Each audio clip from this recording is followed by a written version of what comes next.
Hello बच्चों, कैसे हो आप सब लोग? क्या मेरी आवाज़ आप लोगों तक पहुंच रही है? थोड़ी बदली बदली आवाज़ लग रही होगी ज़रूर। क्योंकि कल जो वन शॉट लेक्चर लिया उसके बाद थोड़ा सा बेटा गले में हो जाता है, बट धीरे धीरे आई एम श्योर सही हो जाएगा। कल तक एक दिन लगता है बट हो जाता है उसके बाद सही। Good evening sir. Good evening, good evening. Good evening बच्चों, गुड इवनिंग। हाँ सर, आर यू फाइन? मैं बिल्कुल सही हूँ, बढ़िया हूँ, बस गले थोड़ा थोड़ा चलता है, वो तो हो जाएगा। गुड इवनिंग सर जी। जल्दी बताइए, क्या आवाज़ पहुंच रही है? क्या मेरी आवाज बेटा पहुंच रही है तुम्हारे पास?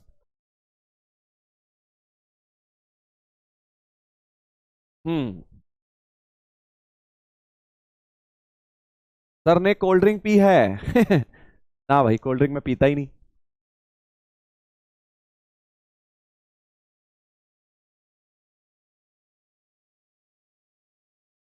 सर कल कौन सा लेक्चर था? कल ट्रिग्नोमेट्री किया था बेटा हमने पूरी डेप्थ में। जिन्होंने भी देख लिया है बहुत अच्छी बात है, आपका रिवीजन हो गया होगा।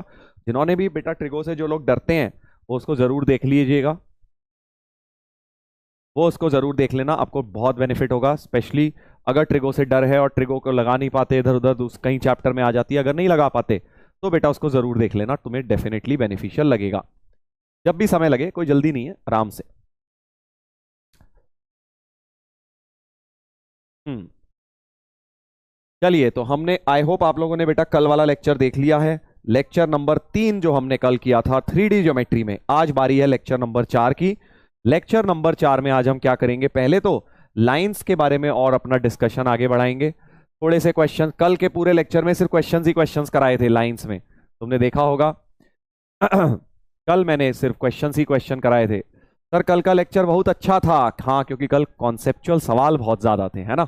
हाँ, तो कल हमने लाइंस पे बेटा मैंने ज्यादा क्वेश्चन तुम्हें कराए थे। क्यों? क्योंकि अब देख प्लेन्स तो हटा दिया है जेई मेन ने सिलेबस में से, बट लाइंस से ही पूछेगा, फिर बचा क्या? लाइंस ही बचा। तो इसलिए लाइंस में बहुत ज्यादा डेप्थ में मैंने करा दिया है तुम्हें, प्रॉपर सॉल्विंग क्वेश्चंस करा दिए हैं। इनफैक्ट आज भी थोड़े से क्वेश्चन कराऊंगा लाइंस के। और डीपीपी कल दे दी थी एक, अगर तुमने वो डीपीपी नहीं लगाई है लगा लेना आराम से।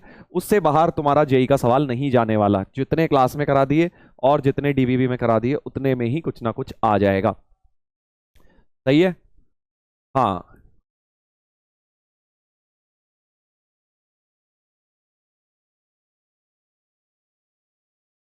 सर, प्लेन्स करवाएंगे आज, तो बोर्ड्स वाले बच्चे जा सकते हैं बेटा। देख प्लेन्स बोर्ड में है, तुझे किसने बोल दिया बोर्ड में नहीं है? जेई मेन ने हटा दिया, पता नहीं क्यों, बट बोर्ड में है। ठीक है।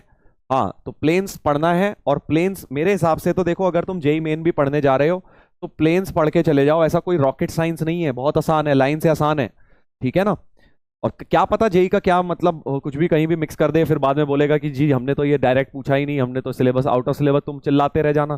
बाद में ऐसा होता है, जेई में बहुत बार हुआ है, लोग चिल्लाते रह गए, बाद में सुप्रीम कोर्ट में हाई कोर्ट में डाला ये तो आउट ऑफ सिलेबस। क्या फर्क पड़ रहा है किसी को? कुछ नहीं, बाद में वो सब खत्म हो जाता है। तो इसलिए इसलिए मेरे हिसाब से प्लेन्स पढ़ लीजिए। प्लेन्स कोई बहुत टफ चीज नहीं है। एटलीस्ट बेयर मिनिमम ये मत सोच प्लेन तो हट गया पूरा ही उड़ा देता हूं। थोड़ा पढ़ ले, क्या जा रहा है, एडवांस के लिए भी काम आएगा कहीं ना कहीं। देख पढ़ा हुआ कुछ ना कुछ काम ही आता है, कुछ चीज वेस्ट नहीं आती। हाँ सर, सीबीएसई में हट गया प्लेन्स, अच्छी बात है सीबीएसई में हट गया हो तो, बट बाकी हो सकता है किसी के बोर्ड में हो, तो इसलिए मैं आपको ये करवा रहा हूं। प्लेन्स एडवांस्ड में तो है ही, मेंस में से अब इस साल से हटा दिया है इक्वेशन ऑफ प्लेन्स। चलो, तो अब पहले तो बेटा लाइंस ही करने वाले हैं। ये होमवर्क दिया था, जल्दी से इसको करते हैं। इस सवाल को कल मैंने आपको होमवर्क दिया था, अच्छा क्वेश्चन है बहुत। लेंथ ऑफ परपेंडिकुलर, तो इसको करने से पहले एक बार एक इसी का इजी वर्जन करा देता हूं, फिर इस वाले पर आता हूं। ठीक है। हाँ, length of perpendicular from 1 2 3 to the line this is, तो बहुत बहुत कॉमन क्वेश्चन है इस तरह का। लाइंस में बन सकता है तुम्हारे जेई के पेपर में भी, कि अगर आपको एक पॉइंट दिया है 1 2 3, उससे लेंथ ऑफ परपेंडिकुलर निकालनी है। जो एक लाइन दी है x minus 6/3 is y minus 7/2 is equal to z minus 7/-2, ऐसे कुछ लाइन दी हुई है। हाँ ठीक है, तो अब कैसे निकालोगे? तो सबसे पहले तो इस पॉइंट Q को कुछ लैम्डा के टर्म्स में मान लो बेटा, this is equal to lambda मानो। और जैसे हम एक जनरल पॉइंट लिखते हैं, देखो यहां से x हो जाएगा 3 लैम्डा प्लस 6। अगर इसको लैम्डा के बराबर रखूंगा तो x 3 लैम्डा प्लस 6, ऐसे इसको लैम्डा के बराबर y हो गया 2 लैम्डा प्लस 7। z हो गया -2 लैम्डा +7, -2 लैम्डा +7। तो एक जनरल पॉइंट लाइन का ले लिया, ऐसे तुम्हें सिखाया मैंने, लैम्डा के टर्म्स में पॉइंट मान लेते हो। क्यू को मान लीजिए ये पॉइंट 3 लैम्डा +6, -2 लैम्डा +7, को हटाओ क्या काम है इसका, हाँ, और 7 - 2 लैम्डा, ऐसे मैंने एक पॉइंट मान लिया। अब पी क्यू वेक्टर लिख लो, परपेंडिकुलर डिस्टेंस। अब लैम्डा निकालना है बस किसी तरह, क्योंकि लैम्डा आ गया, पॉइंट आ जाएगा, डिस्टेंस निकल आएगा डी। तो पी क्यू वेक्टर लिख रहा हूं, पी क्यू वेक्टर हो जाएगा 3 lambda +5 i cap, 2 lambda +5 j cap. समझ गए कैसे निकाल रहा हूं, दिस माइनस दिस कर रहा हूं, और 4 - 2 lambda k cap. Now P Q जो है परपेंडिकुलर है हमारी लाइन के, और लाइन के पैरेलल वेक्टर एक वी वेक्टर तो तुम्हें पता ही है, क्योंकि डिनोमिनेटर से क्या मिलता है, वी वेक्टर, लाइन के parallel vector 3 i cap +2 j cap और -2 k कैप, ऐसे लिख लिया बेटा मैंने वी वेक्टर को। सर कल का लेक्चर नहीं लगा पाए, ये लगा सकते हैं, देख कल मैंने सिर्फ क्वेश्चंस कराए हैं लाइंस पर, आज प्लेन्स करेंगे, डिफरेंट है, वो लगा सकता है, कोई दिक्कत नहीं है। तो अब सोचो, क्योंकि ये पी क्यू और वी परपेंडिकुलर हैं, तो P Q dot we zero हो गया, पी क्यू डॉट वी जो है जीरो हो जाएगा बेटा, P Q dot we zero हो जाएगा। हाँ ठीक है, चल अब देख, डॉट प्रोडक्ट जीरो कर दे, तो 3 लैम्डा +5 × 3 +2 × 2 लैम्डा +5 और -2 × 4 -2 लैम्डा बराबर 0। यहां से लैम्डा सॉल्व कर ले, तो 9 लैम्डा +15 +4 लैम्डा +10 -8 +4 लैम्डा बराबर 0। तो 4 4 8 और 9 17 लैम्डा, 8 गया इससे 2, 15 और 2 17, मजा आ गया। लैम्डा की वैल्यू -1 आ गई बेटा, लैम्डा की वैल्यू -1 आ गई है, ऐसे निकालते हैं ये। बस लैम्डा -1 आ गया, तो क्यू के कोऑर्डिनेट्स मिल गए, यहां लैम्डा को -1 डाल दे, तो 359, 359 बन गया क्यू। हाँ अब क्या करेंगे, बस पी क्यू डिस्टेंस फॉर्मूला लगा दे, पी और क्यू में डिस्टेंस फॉर्मूला, तो d² हो गया 1 - 3 2², डिस्टेंस फॉर्मूला 5 - 2 3² +9 - 3 6², 4 + 9 + 36, 36 और 4 40, 49 का रूट 7 आ गया, 7 बेटा बन गया है आंसर, आंसर बन गया है 7। तो ये फंडा बड़ा इंपॉर्टेंट है, परपेंडिकुलर डिस्टेंस निकालने का, या फुट ऑफ परपेंडिकुलर, या इमेज निकालने का, सारे एक क्वेश्चन मैंने तुम्हें पिछली क्लास में ऐसा करवाया था।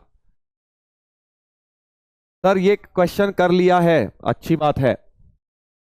अब बिल्कुल ऐसा ही, ये जेई का मैंने एक सवाल होमवर्क में दिया था, अब ये ट्राई करना, कल के लेक्चर में दिया था, बिल्कुल ऐसा ही, बस इसमें क्या है, drawn from the point this, length of perpendicular दे दी है a, 4, 2 से, लेंथ ऑफ परपेंडिकुलर दे दी है 2√6, और लाइन ये दी है, तो लैम्डा के टर्म्स में बेटा ये पॉइंट क्यू मानना कुछ वही, समझ गया। और अब इस बार दो इक्वेशन बन जाएंगी, एक तो डॉट प्रोडक्ट जीरो करके जैसे पहले बनाई थी, और एक बार डिस्टेंस फॉर्मूले से, और दो अननोन है लैम्डा और ए, सॉल्व हो जाएंगे, लैम्डा एंड ए सॉल्व कर लेना, बढ़िया क्वेश्चन है, हो जाएगा, दो इक्वेशन दो अननोन्स का प्रॉब्लम बन जाएगा, सब लोग होमवर्क में करेंगे कंप्लीट। अब हम्म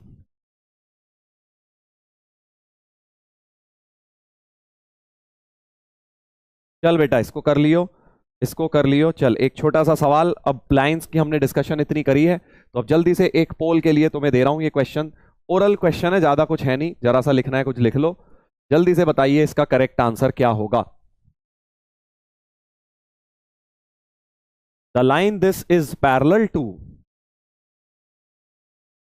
बहुत आसान है यार, बहुत आसान।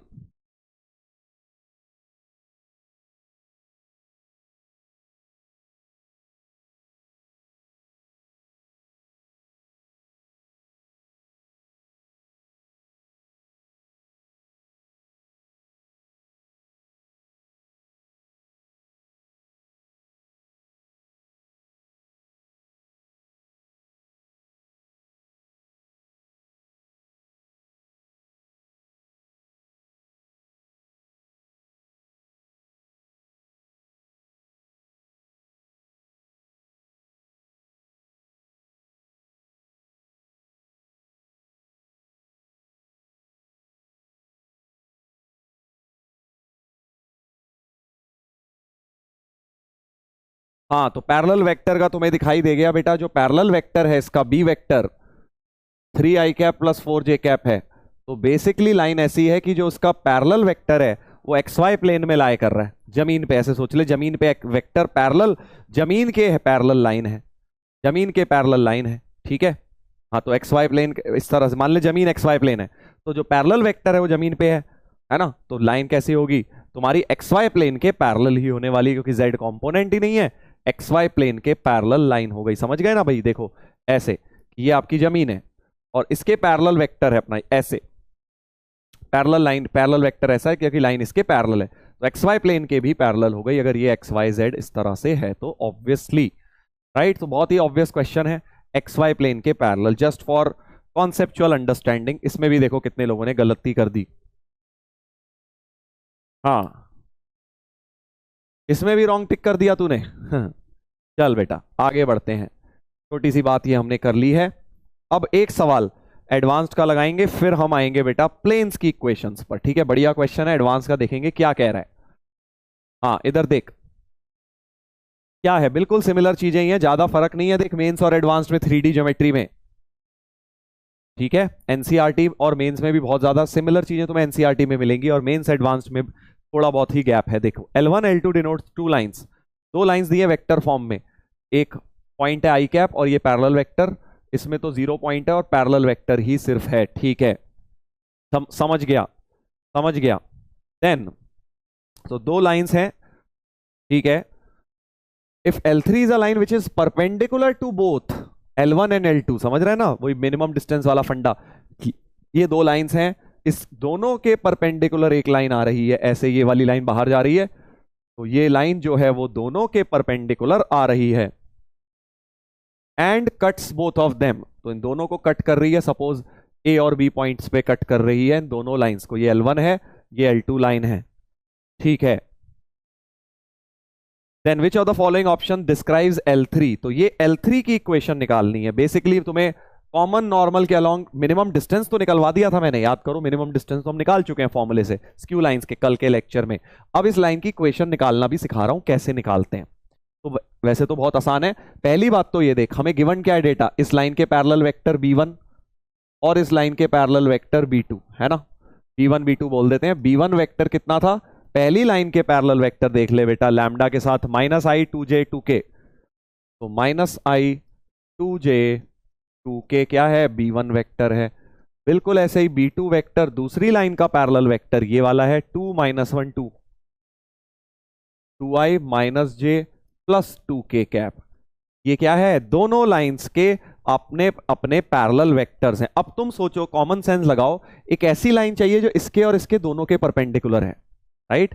L3 जो लाइन है, ये वाली line L3 is perpendicular to both B1 and B2, है ना भाई, B1 एंड B2 के दोनों के परपेंडिकुलर है इसका वेक्टर, पैरेलल वेक्टर, क्योंकि मुझे लाइन चाहिए तो पैरेलल वेक्टर चाहिए और पॉइंट चाहिए, राइट। तो कैसे मिलेगा, सोच। वेरी गुड, मोहित ड्रैगन जी ने लिख दिया है कि सर दोनों के क्योंकि परपेंडिकुलर चाहिए, तो जो पैरेलल वेक्टर बी वेक्टर आएगा वो क्रॉस प्रोडक्ट से मिल जाएगा। वेरी वेरी इंपॉर्टेंट, जब भी दो लाइंस के परपेंडिकुलर लाइन चाहिए होती है, क्रॉस प्रोडक्ट का इस्तेमाल किया करो, शॉर्टकट होता है। हाँ ठीक है, तो बी वेक्टर एक पैरेलल वेक्टर इस L3 लाइन के तो मिल जाएगा, क्योंकि इसके भी परपेंडिकुलर इसके भी परपेंडिकुलर, क्रॉस प्रोडक्ट ही वो वेक्टर होता है जो दोनों वेक्टर के परपेंडिकुलर होता है, तो बी वेक्टर तो निकाल लेंगे। अब देख, क्योंकि एडवांस का सवाल है, वो तुझसे ज्यादा कैलकुलेशन नहीं करवा रहे, वो कह रहे हैं देख सब में बी वेक्टर सेम दिया उन्होंने, कितने प्यारे हैं ये देख। जो पैरेलल वेक्टर है, देख लाइन जो L3 निकालनी है, लाइन L3 भी कुछ ऐसे ही होगी ना, a + mu times B vector, ऐसे ही तो होती है लाइन की इक्वेशन। तो उसने क्या किया है, ये जो बी वेक्टर है तुझे पहले ही दे दिया, हर एक ऑप्शन में देख सेम दिया है, सेम दिया है। तो वो कहता है कि ले दिमाग लगा ले थोड़ा सा और मत निकाल, यही आएगा मान लेते हैं, क्रॉस प्रोडक्ट लेके यही आएगा मान ले, समझा। देख चारों ऑप्शन में सेम है तो क्यों निकालूं सर, यही मान लेता हूं, आ ही रहा होगा। वैसे कॉन्सेप्ट ये है कि क्रॉस प्रोडक्ट लेना है, बट मान लेते हैं कि यही आएगा, क्योंकि चारों ऑप्शन में उसने दिया है 2i 2j - k। समझा कैसे कर रहा हूं मैं? हाँ, नहीं तो मैं निकाल लेता, कैलकुलेशन मेहनत करने की बात है, मजदूरी कर लेते। हाँ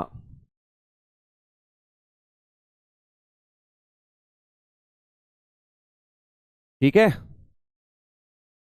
तो मैंने मान लिया बी वेक्टर ये है, नहीं तो क्रॉस प्रोडक्ट करके निकाल लो, यही आएगा पैरेलल वेक्टर, क्योंकि चारों ऑप्शन में सेम है इसलिए मैं अज्यूम कर लेता हूं भाई। अब मुझे चाहिए पॉइंट, अब मुझे चाहिए पॉइंट, है ना? हाँ,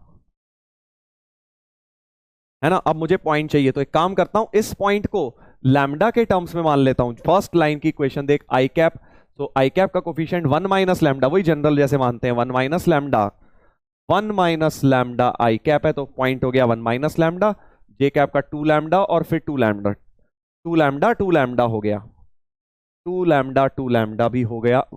समझा मैंने क्या किया? बेसिकली फर्स्ट लाइन के ऊपर एक पॉइंट लैम्डा के टर्म्स में मान लिया, और दूसरे में म्यू के टर्म्स में 2 म्यू माइनस म्यू 2 म्यू, इसको मान लेता हूं 2 म्यू माइनस म्यू और 2 mu.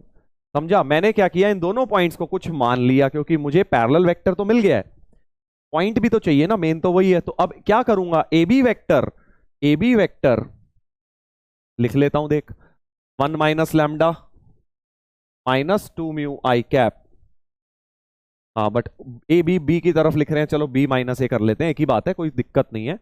2 mu plus lambda minus 1 I cap, this minus this कर रहा हूं, माइनस म्यू माइनस 2 लैम्डा जे कैप और 2 म्यू माइनस 2 लैम्डा के कैप।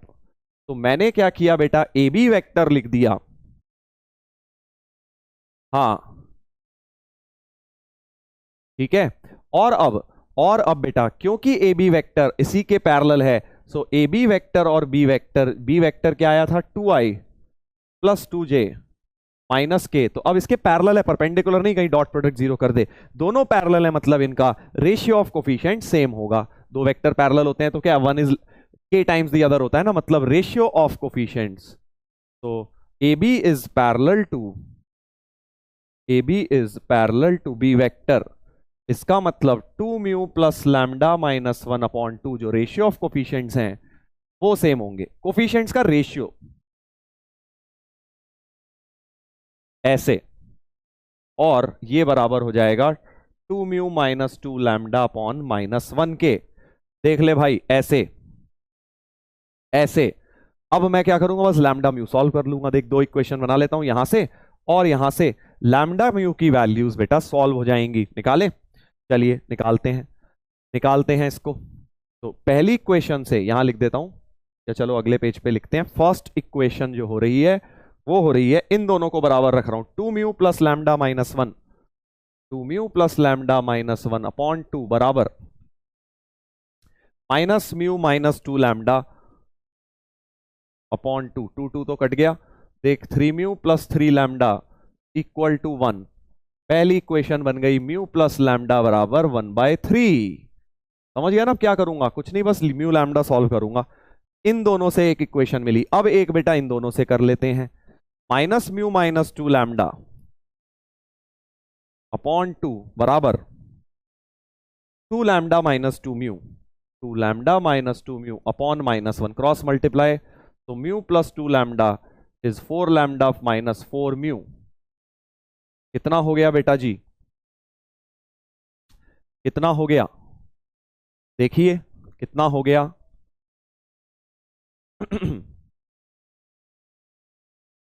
2 म्यू माइनस 2 लैम्डा था वो, 2 म्यू माइनस 2 लैम्डा था, ये मैंने थोड़ा गलत लिख दिया है, एक मिनट, 2 म्यू माइनस 2 लैम्डा था, हाँ 2 mu minus 2 lambda upon minus 1। अब क्रॉस मल्टीप्लाई करो, तो mu plus 2 lambda is 4 mu minus 4 lambda, तो 3 mu equal to 6 lambda, mu equal to 2 lambda आ गया। बेसिकली जैसे मर्जी कर लो, दो इक्वेशंस दो अननोन्स, सॉल्व कर लीजिए। हाँ बस, अब क्या है, लैम्डा म्यू सॉल्व कर ले बेटा, म्यू को 2 लैम्डा यहां डाल दे, so 2 lambda plus lambda equal to 1/3, 3 lambda बराबर 1/3, लैम्डा बराबर 1/9, लैम्डा 1/9 आ गया, यहां डाल दे, तो म्यू बराबर 2/9 हो गया, म्यू बराबर 2/9 हो गया, ऐसे ऐसे बेटा, सही है ना? सो लैम्डा म्यू आ गए, बस अब तो ये पॉइंट्स ही आ गए, ए और बी पॉइंट्स आ गए हैं। अब हमारे पास इसी फिगर को दोबारा से कॉपी कर देते हैं, कॉपी कर देते हैं, ठीक है ना भाई, ताकि दोबारा ना बनानी पड़े। अब हम आ जाते हैं आगे इस क्वेश्चन में। तो लैम्डा और म्यू आ गए हैं, यानी कि ये दोनों पॉइंट्स बेटा निकल आए हैं। चलो जल्दी से निकालता हूं ये पॉइंट्स। पॉइंट्स क्या हो गए सोच, अगर म्यू को क्या डालना है, 2/9, यहां डाल जरा। तो बी के कोऑर्डिनेट्स हो गए 4/9 -2/9 4/9।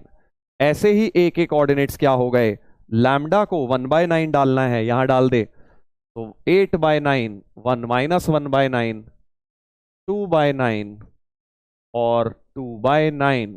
देख लीजिए जरा, क्या मैंने पॉइंट सही निकाला है।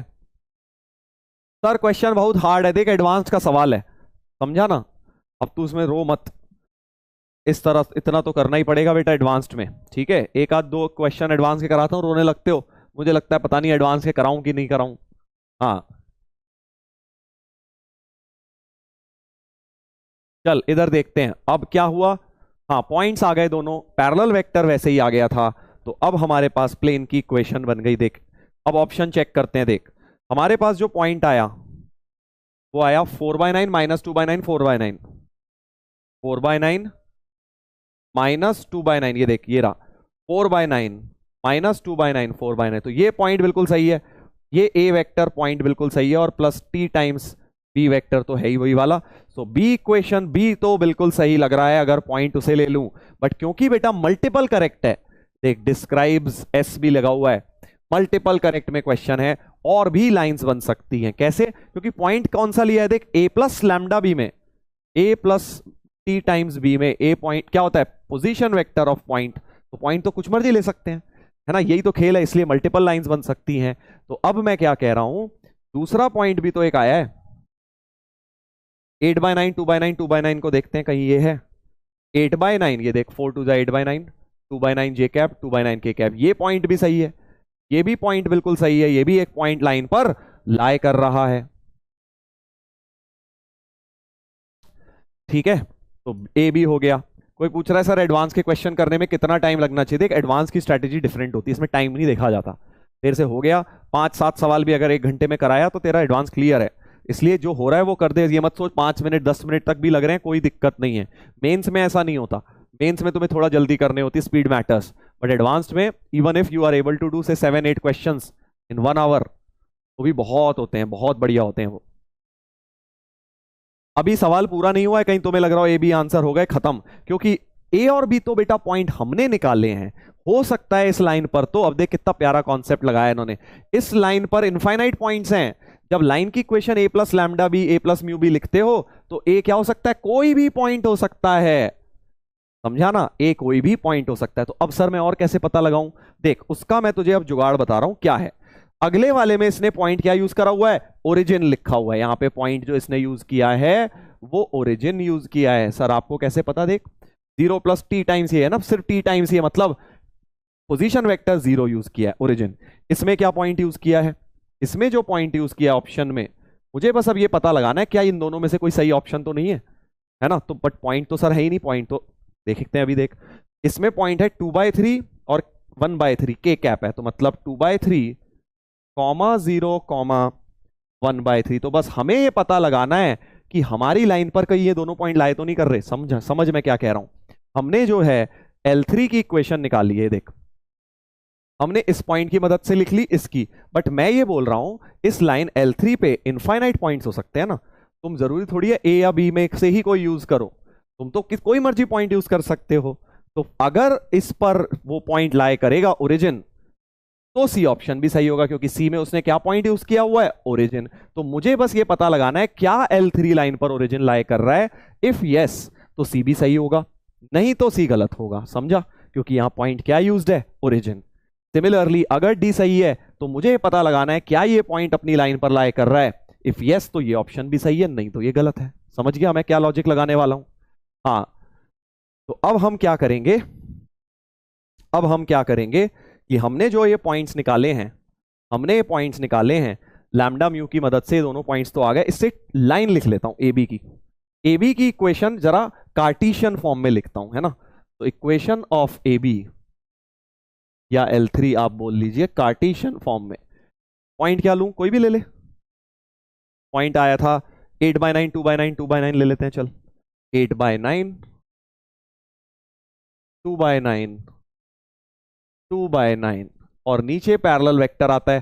कार्टेशियन फॉर्म तो यही होती है ना, कार्टेशियन फॉर्म तो हाँ यही होती है x-x1 अपॉन, और पैरेलल वेक्टर अब क्या था 2 2 1 -1, तो नीचे चिपका दे 2 2 -1, तो ये क्या हो गई हमारी लाइन की कार्टेशियन फॉर्म हो गई। अब मुझे क्या चेक करना है कि क्या इस लाइन पे ओरिजिन लाई कर रहा है, तो सेटिस्फाई करके देख लेता हूं।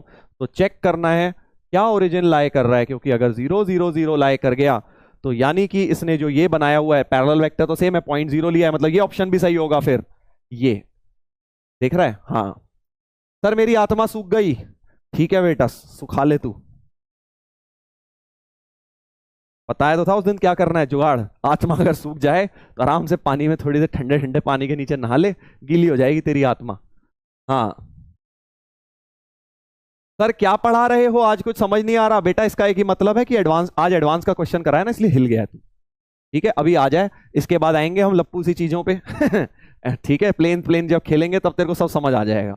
ये सिर्फ उनके लिए है जो बच्चे एडवांस करना चाहते हैं। तो ओरिजिन डाल के देखता हूं क्या हो रहा है, -8/9/2, जीरो डाल दिया, यहां भी जीरो डाल दे, -2/9/2 और यहां पे -2/9/1 -1। क्या ये तीनों रेशियो इक्वल हैं? हाँ जल्दी देख क्या ये रेशियो इक्वल है, ये -4/9 है, 2 कट गया, और ये है -1/9 और ये है 2/, ऑब्वियसली इक्वल ही नहीं आ रहे, यानी ओरिजिन तो गलत है। ओरिजिन जो है वो तुम्हारा इसके ऊपर लाए नहीं कर रहा है, समझ गया। 2 पॉइंट फॉर्म से मैंने एबी की इक्वेशन लिखी कार्टेशियन, उसमें ओरिजिन चेक कर लिया, क्योंकि ओरिजिन लाए नहीं कर रहा, इसका मतलब क्योंकि ओरिजिन डाल के रेशियोज इक्वल नहीं आ रहे, तीनों रेशियो इक्वल आते तो लाए कर जाता ओरिजिन, तो ओरिजिन जो है लाए नहीं कर रहा, मतलब सी ऑप्शन गलत हो गया क्योंकि इसने ओरिजिन यूज्ड है।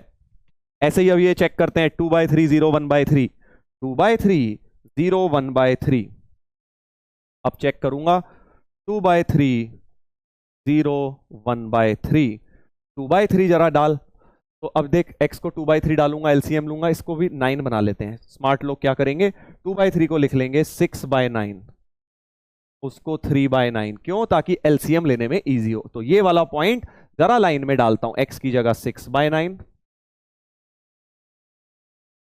y की जगह 0 और z की जगह 3/9।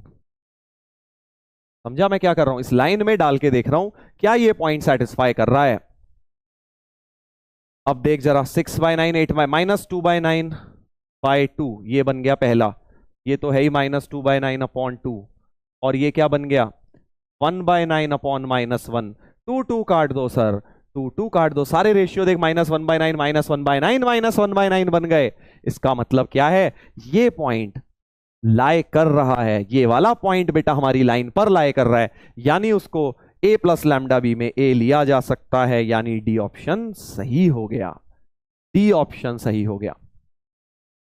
ऐसे ए बी डी,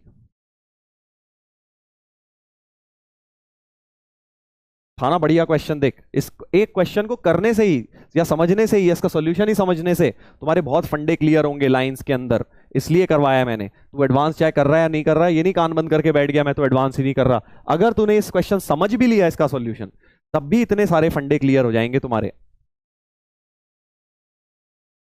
किसी ने एक बहुत प्यारी बात बोली, कह रहा सर इतना मैंने तो डायरेक्ट देख लिया कि ए बी का मिड पॉइंट हो रहा है, अब देख ये सबको तो दिखेगा नहीं, कह रहा है इन दोनों का मिड पॉइंट ले लेते तो वही आ जाता। बहुत अच्छी बात है, अगर तुझे डायरेक्ट दिख गया इतना करने की फिर जरूरत पड़ेगी नहीं तुझे, बट मैंने तुम्हें जनरल तरीका सिखा दिया। कह रहा है ये वाला पॉइंट उसका मिड पॉइंट ही आ रहा है, चलो गुड, इन दोनों का मिड पॉइंट 8 4 12/9, हाँ वही आ जाएगा, सही बोल रहा है, बिल्कुल ठीक बात।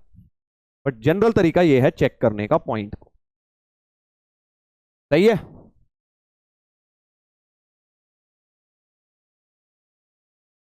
तो इसको दोबारा जरूर देखिएगा, हाँ इस क्वेश्चन को जरूर दोबारा से घर पे जरूर देखिएगा, अच्छा क्वेश्चन है। चलिए अब आ जाते हैं प्लेन्स पर, लाइंस को हमने कंक्लूड कर दिया इस बढ़िया से सवाल के साथ। हाँ चलो प्लेन होता क्या है, अब प्लेन इज नथिंग बट, देख अगर प्लेन तो तुझे पता ही है वैसे क्या होता है, कोई भी एक इस तरह की फिगर बना दी, जैसे जमीन पे जहां तुम्हारे रूम की जमीन एक प्लेन हो गई है ना, तेरे पेज जो किताब का पन्ना एक, ये प्लेन हो गया एक। तो प्लेन ऐसा नहीं है कि स्क्वायर होगा, प्लेन इज इनफाइनाइट फिगर। ऐसे मत सोचो कि फाइनाइट हो गई। अब तुम्हारे को स्क्रीन दिख रही है, ये पूरी प्लेन है, अब वो कितनी मर्जी एक्सटेंड कर लो। जैसे लाइन क्या होती है, अगर बना तो हम ऐसे देते हैं, बट एक्चुअली है तो इनफाइनाइट ना। वैसे ही प्लेन की बात होगी, तो अब मैं प्लेन को कभी ट्राइंगुलर बना दूंगा, इसका ये मतलब नहीं है प्लेन ट्राइंगुलर है, वो है इनफाइनाइट, बस वो प्लेन को दिखाने का तरीका है। या कभी मैंने ऐसे स्क्वायर शेप में इस तरह से बना दिया, तो ये नहीं कि प्लेन स्क्वायर है वो इनफाइनाइट। मैं बस तुम्हें दिखाना चाहता हूं कि भाई ये प्लेन है, ठीक है, ताकि तुम्हें एक तरह से दिख जाए कि ऐसे 3D में कि यार ये ऐसे बाहर की तरफ आ रहा है, हम इस प्लेन की बात कर रहे हैं, ठीक है। सो लाइन क्योंकि क्या होता है, दिख जाती है हमें, ऐसे बनाई हुई है लाइन दिख गई। प्लेन अब दिखेगा नहीं क्योंकि तुम्हारा स्क्रीन भी एक प्लेन ही है, इसलिए मैं प्लेन को इस तरह से बना दूंगा, दिस इज। तो ये मत सोचना कि प्लेन तो फाइनाइट फिगर है, प्लेन रेक्टेंगल है, स्क्वायर है, ट्राइंगल, वो इनफाइनाइट है। कि बाउंड्री में से दिखाने का सिग्निफिकेंस ये है ताकि आपको दिख जाए, जैसे लाइन में हम बाउंड्री दिखा देते हैं, बट है वो इनफाइनाइट। ऐसे ही प्लेन भी इनफाइनाइट फिगर है, ठीक है भाई। हाँ, अब जैसे ध्यान रख, लाइन की इक्वेशन निकालने के लिए क्या चाहिए होता है सर, लाइन की इक्वेशन के लिए एक पॉइंट चाहिए होता है और एक पैरेलल वेक्टर चाहिए होता है, याद आ गया ना। r equal to A plus lambda भी लिख देते थे, अभी भी किया है। लाइन की इक्वेशन के लिए अगर 3D में चैंपियन बनना है, सिर्फ दो स्टेटमेंट अच्छी तरह याद रख कि लाइन की इक्वेशन जब भी ढूंढने जाऊंगा, एक पॉइंट प्लस पैरेलल वेक्टर चाहिए। क्या क्या चाहिए, एक पॉइंट और पैरेलल वेक्टर चाहिए।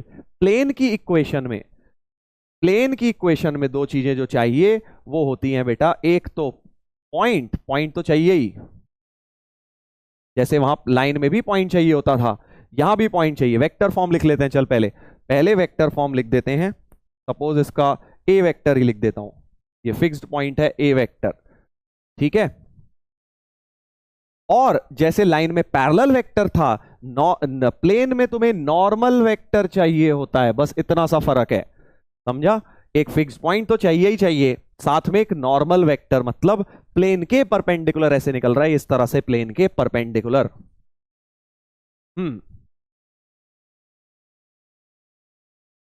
एक पूछ रहा है क्यूब भी प्लेन है, नहीं, क्यूब 3D फिगर हो गई ना, क्यूब 3 डायमेंशनल हो गई, प्लेन नहीं। क्यूब की एक साइड प्लेन है बेटा, प्लेन मतलब प्लेन सपाट, क्यूब सपाट है नहीं है ना, तो इसलिए क्यूब सपाट नहीं है हमारी, इसलिए क्यूब प्लेन नहीं है। प्लेन इज नथिंग बट जो बिल्कुल प्लेन हो, प्लेन, प्लेन समझता है ना, प्लेन, हमारी टेबल बिल्कुल प्लेन है, वही प्लेन है। प्लेन वही प्लेन का मतलब है जो तुम बचपन से प्लेन यूज करते आ रहे हो। रोड बड़ी प्लेन है बोलता है ना, तो वो रोड क्या है, बिल्कुल plane, it's a plane like this, ऐसे।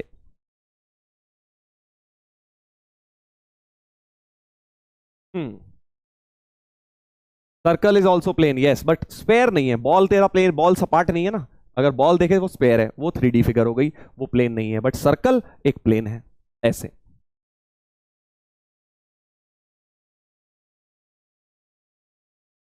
हम्म चलिए, तो प्लेन है, तुम्हें एक बड़ी इंपॉर्टेंट बात बोली कि प्लेन की इक्वेशन लिखने के लिए एक पॉइंट और नॉर्मल वेक्टर चाहिए होता है। जैसे लाइन की इक्वेशन लिखने के लिए एक पॉइंट और पैरेलल वेक्टर चाहिए होता था, तो हम क्या करते थे, एक वेरिएबल वेक्टर आर लिख लेते थे, इसके ऊपर एक आर वेक्टर ले आते थे और R equal to A plus lambda भी कर देते थे। बिल्कुल सेम तरीके से इसके ऊपर भी एक आर वेक्टर लेकर आऊंगा, इसके ऊपर एक वेरिएबल आर वेक्टर लेकर आएंगे। और अब सोच कंडीशन क्या हो जाएगी, कंडीशन ये हो जाएगी सर, जैसे लाइन में क्या होता था, ये वाला वेक्टर पैरेलल हो जाता था, आर माइनस ए पैरेलल बन जाता था। इस बार जो आर माइनस ए वेक्टर है, ये वाला आर माइनस ए वेक्टर जो ये वाला है, ये क्योंकि प्लेन का ही नॉर्मल है, ये एन क्या है, पूरे प्लेन, जैसे प्लेन मान ले जमीन, प्लेन है ये जमीन, और नॉर्मल वेक्टर मतलब ऐसे परपेंडिकुलर आ रहा है जमीन के। तो अगर ये दोनों भाई जमीन पर हैं, अब थोड़ा विजुअलाइज करना पड़ेगा, देखो प्लेन अगर समझना है तो थोड़ा विजुअलाइजेशन करना पड़ेगा। ये दोनों जमीन पर हैं, ऐसे सोचो, आर और ए क्या है, जमीन पर दो पॉइंट्स हैं, उनको जोड़ा हुआ है, जमीन पे दो पॉइंट को जोड़ा हुआ है। सोच जमीन पे एक लाइन बनी हुई है तेरे कमरे में, और ये जो आ रहा है एन वेक्टर, ये ऐसे परपेंडिकुलर आ रहा है, तो क्या मैं ये नहीं बोल सकता, क्योंकि ये एन हमेशा प्लेन के ही परपेंडिकुलर है, ये दोनों जो है ये जमीन में है, तो इस जमीन के परपेंडिकुलर ही होगा। So can we say that जो आर माइनस ए होगा, R minus A vector is perpendicular to N. क्या ये बोला जा सकता है, सोच के देख लो। हम्म हाँ, प्लेन को कॉपी मान ले वो भी इजी हो जाएगा, बट कॉपी इसलिए मना कर रहा हूं क्योंकि फिर नॉर्मल वेक्टर कैसे मानेगा, कॉपी से बाहर परपेंडिकुलर निकल रहा है, ऐसे सोच, ठीक है ना। हाँ, तो इसलिए जमीन का एग्जाम्पल दे रहा हूं कि जमीन को प्लेन मान ले, उसमें है ये आर और ए पॉइंट्स, और नॉर्मल वेक्टर ऐसे बाहर आ रहा है परपेंडिकुलर इस तरह से जमीन से। ठीक है, तो आर माइनस ए जो है वो परपेंडिकुलर टू एन हो गया, यानी आर माइनस ए का डॉट विद एन 0 होना चाहिए, आर माइनस ए का डॉट विद एन 0 होना चाहिए। तो ये होती है बेटा vector form of plane, vector form of plane, r minus a dot n बराबर 0। what is a? here a is position vector of a point on plane, n is normal vector for plane। ऐसे, तो ये vector form हो गई, ये क्या हो गई? वेक्टर फॉर्म हो गई। ठीक है, अब इसका एक और फॉर्म होता है, देख इसको खोल लेते हैं, कुछ लोग क्या करते हैं इसको खोल लेते हैं डॉट प्रोडक्ट को। तो r dot n minus a dot n बराबर 0, a डॉट n उधर ले जा, so r dot n equal to a dot n, और क्योंकि a भी फिक्स्ड है n भी फिक्स्ड है, तो ये a डॉट n कोई एक स्केलर नंबर d मान लेते हैं, स्केलर नंबर मान लेते हैं इसको d। सो r डॉट n बराबर d, ये भी आपकी डी स्केलर नंबर है, r डॉट n बराबर d भी इक्वेशन ऑफ प्लेन बोली जाती है। तो कभी भी अगर इक्वेशन इस तरह से लिखी हुई है कि मान ले r vector dot 2i cap minus 3j cap plus 4k cap equal to 10, r dot some vector equal to scalar, तो ये किस चीज की इक्वेशन है? एक प्लेन की इक्वेशन है। ठीक है, r डॉट n बराबर d is the equation of plane, r dot n बराबर some constant scalar d, d की जगह क्या है 10, n वेक्टर की जगह ये वेक्टर है, ऐसे।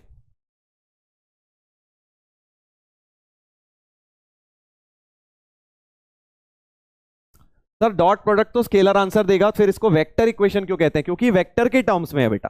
देख हमेशा ध्यान रख, जब भी लाइन या प्लेन की वेक्टर इक्वेशन होती है उसमें वेक्टर आता है। जैसे लाइन की वेक्टर इक्वेशन क्या होती है? r vector equal to a plus lambda B.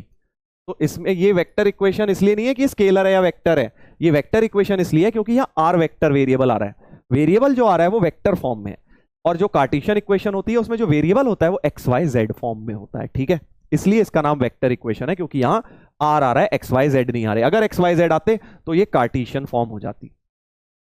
I hope समझ गए हो।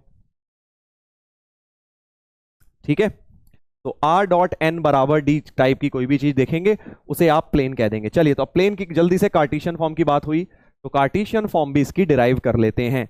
इसी चीज की अब मैं क्या करूंगा? कार्टेशियन फॉर्म डिराइव करूंगा। तो क्या करेंगे सर आप? इसी को मैं पहले तो बेटा कॉपी मारूंगा यहां पे, और फिर अब क्या करूंगा कि इन दोनों को एक वेक्टर ले लेता हूं। देख मैंने क्या डिराइव करा, इन सबको हटा देता हूं, इसका कोई काम नहीं है, इन सबको हटा देता हूं। बस मुझे इतना पता है कि भाई जो r डॉट n बराबर d है इसका काम लूंगा, ये इसका इस्तेमाल करेंगे r डॉट n बराबर d का।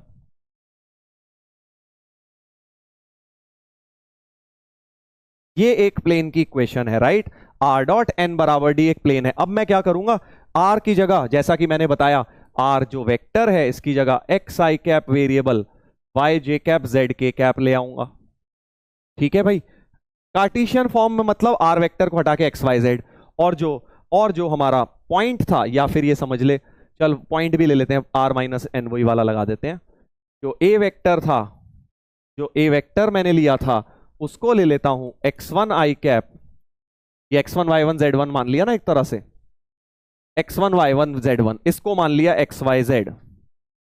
ठीक है, और नॉर्मल वेक्टर को मान लेता हूं A I cap plus B J cap plus C K cap. ये जो नॉर्मल वेक्टर है ये A I cap plus B J cap plus C K cap ले लिया। तो बेसिकली इक्वेशन पहले क्या बनाई थी? r माइनस ए का डॉट विद n बराबर 0 लिया था मैंने, बता दो r माइनस ए क्या हो जाएगा? अब सोच कार्टेशियन में, x minus x1 I cap plus y minus y1 j cap plus z minus z1 k cap हो जाएगा r dot r minus A. इसका डॉट लेना है नॉर्मल वेक्टर के साथ, नॉर्मल माना है ये,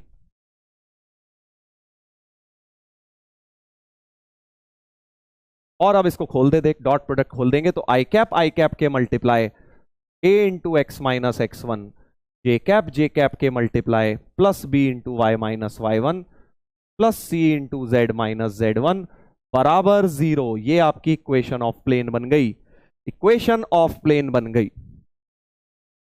हाँ, और बेटा अब इसमें क्या है, थोड़ा सा और वैसे पहले की तरह लिख, A X plus B Y plus C Z अलग करते हैं और बाकी माइनस वाला सब राइट में ले जा, A X one plus B Y one plus C Z one. और जैसे पहले इस चीज को मैंने कोई स्केलर नंबर डी बोल दिया था, ऐसे ही इसको भी कोई स्केलर नंबर डी बोल देता हूं। तो क्योंकि वेरिएबल एक्स वाई जेड तो इधर है, तो A X plus B Y plus C Z बराबर डी आपकी प्लेन की इक्वेशन होती है। So this is called equation of plane in Cartesian form. तो जो प्लेन हमें ऐसा दिख रहा था वेक्टर फॉर्म में r डॉट एन बराबर डी, वो कार्टेशियन फॉर्म में ऐसा दिखता है A X plus B Y plus C Z equal to D. तो प्लेन की इक्वेशन देखने में बड़ी सिंपल है। जैसे 11वीं क्लास में लाइन होती थी A X plus B Y equal to C, ऐसी लाइन होती थी ना 11वीं क्लास में, मतलब 2D के अंदर लाइन। अब अगर इसमें सी जेड भी ऐड कर दूं तो ये लाइन ना बन के एक तरह से प्लेन बन जाता है। सोच के देख, सोच के देख, ठीक है। इतनी बड़ी इक्वेशन, इससे अच्छा मैं वेक्टर फॉर्म प्रेफर करूंगा। तू क्या प्रेफर करेगा किसी को इंपॉर्टेंट नहीं है बेटा, जेई क्या प्रेफर कर रहा है सवाल में ये इंपॉर्टेंट है।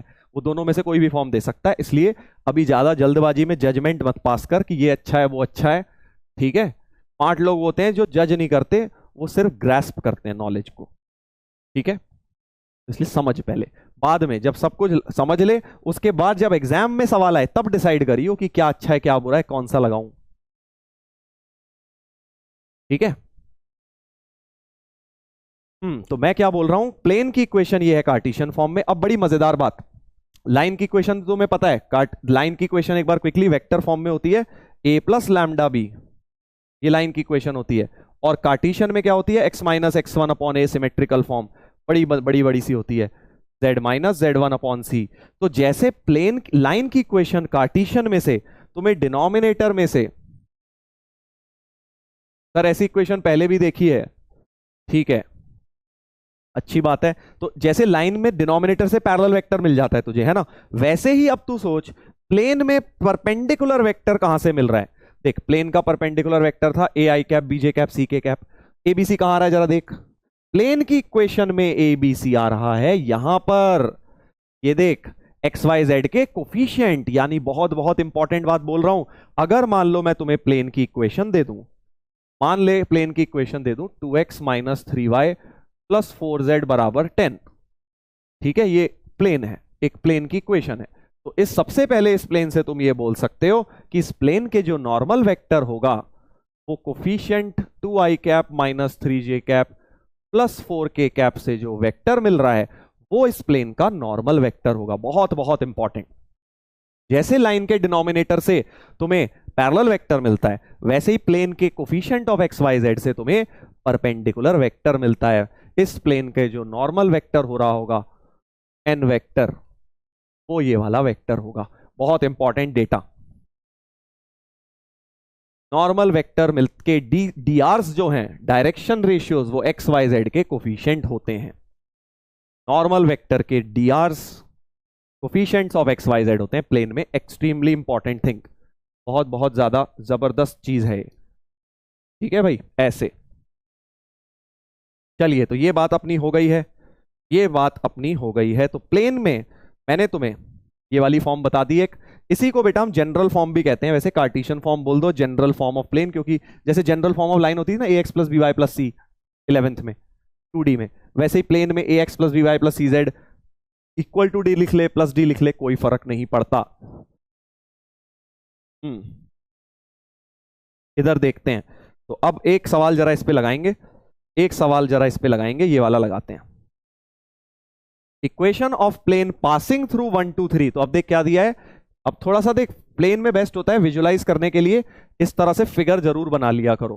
Parallel to the plane this, तो एक ऐसा प्लेन है जो हमारे प्लेन के पैरेलल है। पैरेलल प्लेन का मतलब समझता ना, ऐसे इस तरह से, इस तरह से, बिल्कुल ये पैरेलल प्लेन्स हो गए, ठीक है। पैरेलल प्लेन समझ गया, जमीन और छत पैरेलल है, प्लेन्स है ना, जमीन और छत पैरेलल है, ये वाली दीवार और ये वाली दीवार पैरेलल प्लेन्स हो गए इस तरह से, राइट। तो ये दोनों एक पैरेलल प्लेन्स हो गए, ठीक है। और हमें निकालना है equation of plane passing through. तो एक काम करता हूं, सपोज ये वाला प्लेन हमें निकालना है और ये वाला प्लेन हमें गिवन है, मान ले, ओह सॉरी, ये वाला प्लेन हमें सपोज गिवन है, ठीक है, ये गिवन है, इसकी इक्वेशन है 2x plus 3y minus 4z बराबर 0। और इसी के पैरेलल एक दूसरा प्लेन निकालना है जो पास कर रहा है 1 2 3 से, 1 2 3 से पास कर रहा है, ठीक है।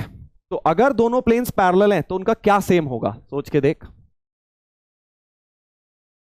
अगर दोनों प्लेन्स पैरेलल हैं, ये दोनों प्लेन्स पैरेलल हैं, तो इनका नॉर्मल वेक्टर सर बिल्कुल सेम होगा। क्या ये बात सही है कि अगर दो प्लेन्स पैरेलल हैं तो जो नॉर्मल वेक्टर होगा, भाई दोनों पैरेलल हैं तो सोच जो जमीन के नॉर्मल है वो छत के भी नॉर्मल हो गया, है ना। अगर दो प्लेन्स पैरेलल ले लिए तो जो जमीन के नॉर्मल है, परपेंडिकुलर है, वो छत पे भी परपेंडिकुलर है, यानी नॉर्मल वेक्टर सेम रहेगा, शाबाश। और नॉर्मल वेक्टर कहां से मिलता है, नॉर्मल वेक्टर तो सर यहां से मिलता है ना, यानी जो प्लेन में ये वाला पार्ट है वो सेम रहेगा, बट डी चेंज हो जाएगा, right. So ax plus by plus c, so let the plane be 2x plus 3y minus 4z बराबर d। बस कांस्टेंट वैल्यू चेंज कर दी, जैसे यार 11th में नहीं होता था स्ट्रेट लाइन में पैरेलल लाइन लिखनी है तो ax प्लस by वाला पार्ट सेम, प्लस c बस कांस्टेंट चेंज हो जाता था, वैसे ही कुछ यहां हो गया। तो लिख लेना इस बात को, a plane parallel to ax plus by plus cz plus d can be written as, बस कांस्टेंट चेंज कर दो, ax plus by plus cz plus k कर दो d की जगह, राइट। वेरी वेरी इंपॉर्टेंट, कभी भी पैरेलल प्लेन मिले उसमें बेटा ये लगा दे, पैरेलल प्लेन में तू ये लगा सकता है, अगर कोई एक प्लेन दूसरे प्लेन के पैरेलल है तो नॉर्मल वेक्टर सेम होगा। सर अगर नॉर्मल डाउनवर्ड हो तो क्या आंसर चेंज होगा, नहीं होगा, क्योंकि अगर इनमें सब में माइनस कॉमन ले लेगा तो डी अपने आप माइनस वैल्यू चेंज कर लेगा। सो नॉर्मल डाउनवर्ड नॉर्मल भी हो सकता है, इसमें कोई दिक्कत नहीं है, जैसा मर्जी एक नॉर्मल ले लो, अपवर्ड डाउनवर्ड, कोई ये मतलब नहीं है कि सर इसको -2 -3 +4 कर दूं तो डी अपने आप वैल्यू चेंज कर लेगा, माइनस में भी डी आ जाएगा नया वाला। अब डी कैसे निकाला जाए, क्योंकि हम चाहते हैं कि हमारा प्लेन 1 2 3 से पास भी कर जाए, देख तो 1 2 3 सेटिस्फाई करना चाहिए, डी निकल आएगा तेरा, है ना, बहुत इजी। तो 1 2 3 सेटिस्फाई, 2 × 1 प्लस 3 × y की जगह 2 माइनस 4 z की जगह 3 x y z की जगह सेटिस्फाई करा दिया।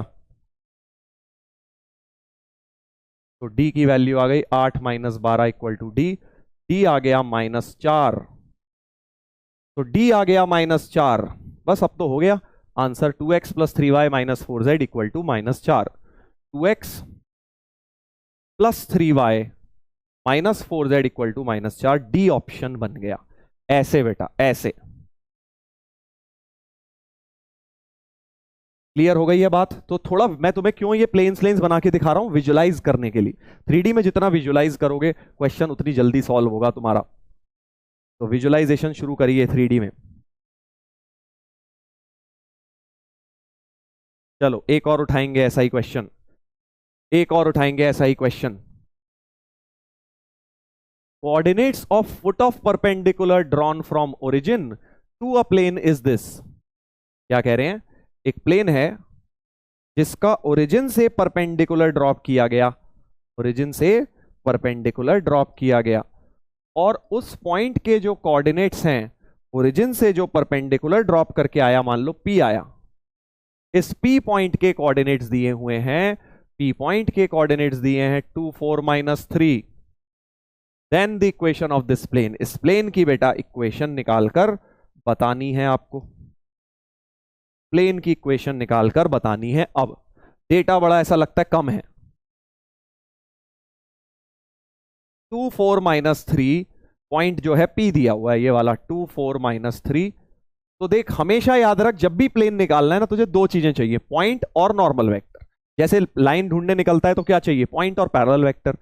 नॉर्मल प्लेन निकालने के लिए पॉइंट तो दिया है, प्लेन पर लाया करता, नॉर्मल वेक्टर मिल जाए तो यही तो नॉर्मल वेक्टर है। और है क्या नॉर्मल वेक्टर, सोच, यही तो नॉर्मल वेक्टर है नहीं, क्योंकि ओपी लेक वेक्टर ही इसी का नॉर्मल हो गया, क्योंकि परपेंडिकुलर था, परपेंडिकुलर था, फुट ऑफ परपेंडिकुलर लिखा था ना, तो वैसे ही नॉर्मल है। तो OP is nothing but normal vector, और नॉर्मल ओपी वेक्टर हो जाएगा 2i cap plus 4j cap minus 3k cap. तो लेट द प्लेन बी,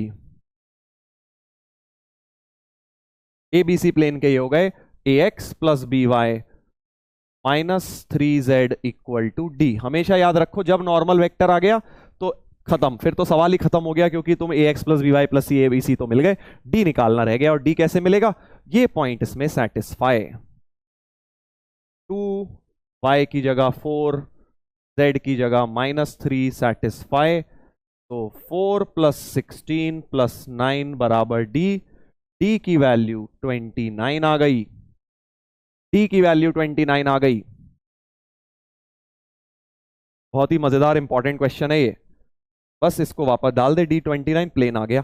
तो 2x plus 4y minus 3z equal to 29, C option, C option बन गया है ना आसान। ऐसे ये क्वेश्चन मेरे सेट में आना चाहिए यार। अबे अब तो प्लेन हट ही गया, ऐसा आता है, आता था, प्लेन्स हट गया है, बट अब क्या करें, देख इतनी आसान चीज हटाई है प्लेन्स, खुद देखोगे प्लेन में कुछ नहीं है।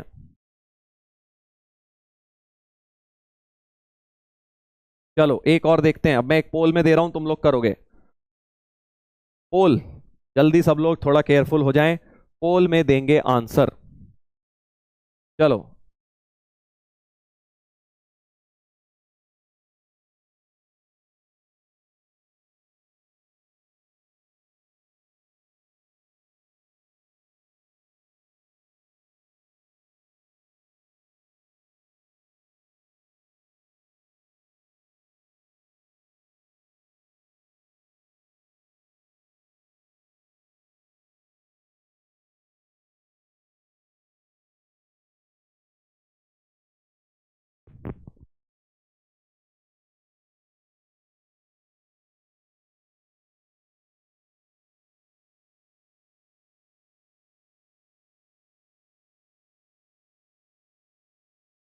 सबसे पहले एक पॉइंट ढूंढो और नॉर्मल वेक्टर ढूंढो। पॉइंट तो दिख रहा है, पॉइंट तो दिख गया, 2 - 3 1, 2 - 3 1 पॉइंट है, और नॉर्मल लाइन ज्वाइनिंग दिस, अरे वाह बड़ा आसान हो गया यार, ये तो बड़ा ही मतलब हलवा सवाल है बेटा।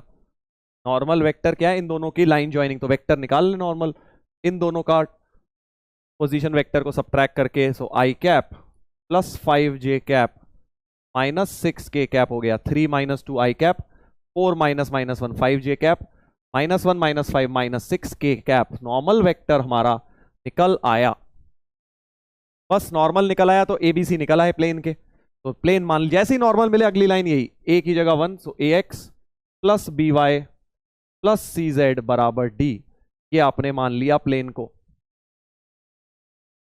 x plus 5y minus 6z, ले यहीं पे क्वेश्चन खत्म हो गया, x plus 5y minus 6z तो यहीं आ रहा है इसमें तो बेटा समय ही नहीं लगना चाहिए था।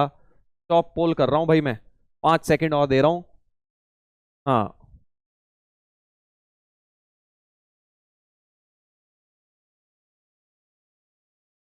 चलिए, टॉप कर दिया मैंने, बिकॉज हो ही गया ये तो। और अब टू, ये पॉइंट इसमें सेटिस्फाई करा दे, 2 + 5 इंटू -3 -6 इंटू 1 बराबर डी, तो 2 - 15 - 6 बराबर डी, डी हो गया 16, 15 और 4 -19, डी हो गया -19, डी को यहां पे पुट कर दे, तो x plus 5y minus 6z बराबर -19, ए ऑप्शन, ए ऑप्शन ऐसे करना था, ठीक है। आई होप तुम्हें ये बात क्लियर हो गई है बेटा, कैसे मैंने प्लेन निकाला है, प्लेन की इक्वेशन पॉइंट एंड। तो प्लेन को मैं कलर इसलिए कर रहा हूं ताकि आपको अलग से वो हाईलाइट होकर दिख जाए कि this is the plane that we are talking about. Sir बस आज रहने दीजिए प्लीज, क्या हो गया बेटा, तू थक भी गया। हाँ तो थक भी गया इतने से में। इतनी जल्दी मत थक भाई, इतनी जल्दी कैसे काम चलेगा, थक जाएगा। तो चल एक और करेंगे, एक और करेंगे। इतना तो बढ़िया मजेदार कॉन्सेप्ट है, आसान सा बढ़िया बढ़िया क्वेश्चन होते हैं इसके। Equation of plane passing through origin, equation of plane जो ओरिजिन से पास करेगा, तो फिक्स्ड पॉइंट इस बार क्या दिया है, ओरिजिन दिया है सर। वेरी नाइस, बहुत अच्छी बात है, प्लेन के ऊपर ओरिजिन दिया है। परपेंडिकुलर टू द लाइन, ये लाइन दी है। अब देख लाइन के साथ थोड़ा सा मिक्सचर कर रहा हूं। प्लेन एंड लाइन के जो मिक्सचर में सवाल बनते थे ना जेई में, मेनली वो बनते थे। ये तो मिक्सचर तो है ही, चल कहने के लिए, बट हल्का सा है। बट अगली लेक्चर में, कल के लेक्चर में हम प्लेन लाइन दोनों मिक्स करेंगे। आज तो प्लेन बढ़ा रहा हूं, कल प्लेन लाइन मिक्सचर होगा, ठीक है। तो ये लाइन को पहले अच्छी तरह लिख लेते हैं। देखो x अपॉन 1, 2y तो अच्छा नहीं लगता हमें, कोफिशिएंट ऑफ y 1 बनाएंगे तो नीचे हाफ लिख लेते हैं। और 3z भी अच्छा नहीं लगता, तो z अपॉन 1/3। बताया था ना लाइन में जब भी काट सिमेट्रिकल फॉर्म में लिखो लाइन को, एक्स वाई जेड के कोफिशिएंट को 1 1 1 बनाओ ऐसे।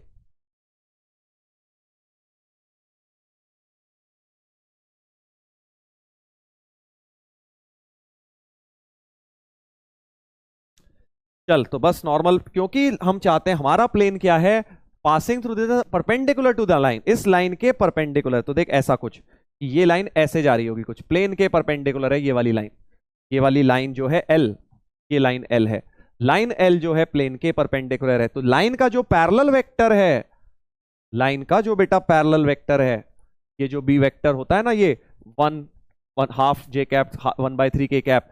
तो क्योंकि लाइन ही पूरी परपेंडिकुलर है, तो प्लेन का जो नॉर्मल वेक्टर है उसे बी वेक्टर माना जा सकता है। सर मैग्नीट्यूड अलग हो गया, देख मैग्नीट्यूड से फर्क नहीं पड़ता, नॉर्मल वेक्टर से डायरेक्शन दे रहा है, उसकी लेंथ जो मर्जी हो। तो क्योंकि ये इसके पैरेलल है, सर उल्टा हुआ तो उल्टा ले ले, कोई दिक्कत नहीं है, उल्टा भी पैरेलली वेक्टर माना जाएगा, पर नॉर्मल माना जाएगा प्लेन का। तो मैं ये बोल रहा हूं कि जो लाइन का पैरेलल वेक्टर है वो प्लेन का नॉर्मल वेक्टर हो जाएगा। तो normal vector of the plane will be I cap plus half J cap plus 1/3 K cap. समझ गया ना, क्योंकि लाइन क्या थी, प्लेन के परपेंडिकुलर थी। तो अगर लाइन प्लेन के परपेंडिकुलर है तो लाइन नॉर्मल के पैरेलल हो जाएगी। समझ गया, हाँ। सर डी के इक्वल ही क्यों ले रहे हैं, अबे लेफ्ट में ले ले, फर्क थोड़ी पड़ता है, ऐसी बातें कर रहा है बच्चों वाली। ए तो 1 हो गया, तो A X plus B Y plus C Z plus D ले ले यार, कोई फर्क थोड़ी पड़ता है, वो तो डी ऑटोमेटिकली अपनी वैल्यू एडजस्ट कर लेगा जो भी तू मानेगा। ये तो वही बात हो गई सर, लाइन को मैं A X plus B Y बराबर सी मानू या A X plus B Y plus C मानू, जो मर्जी मान ले भाई, सी की वैल्यू अपने आप अपनी वैल्यू एडजस्ट करके दे देगी। ए बी सी की जगह क्या है, 1 हाफ 1/3, 1 हाफ 1/3, और डी कैसे निकलेगा, अब प्लस डी ले लिया मैंने तेरी खुशी के कारण, ठीक है भाई। हाँ अब क्योंकि ओरिजिन से पास करना था, प्लेन देखो कहां से पास कर रहा है, ओरिजिन से, तो 0 0 0 सेटिस्फाइज, इसलिए इस बार डी तो 0 ही आ गया, डी तो 0 आ गया, प्लेन की इक्वेशन मिल गई। x plus Y by 2 plus z/3 बराबर 0, ऐसा प्लेन होना चाहिए।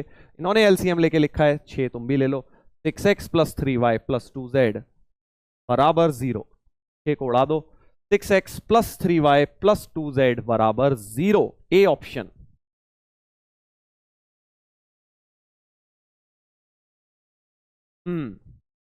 ऐसे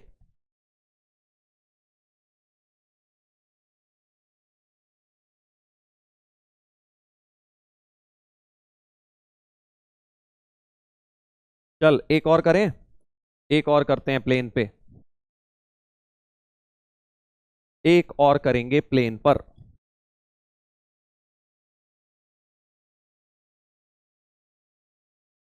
अब पता लगा सर एंटियो ने रिडक्शन के नाम पर धोखा दिया है तुझे, अब पता लगा है, मैं तो शुरू से ही ये बोल रहा हूं, जो जो हटाया बेटा सब हलवा चीजें हटाई है। देख डेफिनेट इंटीग्रल में limit of a sum R by N को एक्स, इतना आसान चीज, मतलब उसी के तो सवाल बच्चे कर पाते थे मेंस में, डेफिनेट के आ जाते थे तो बड़ी आसानी से कर देते थे।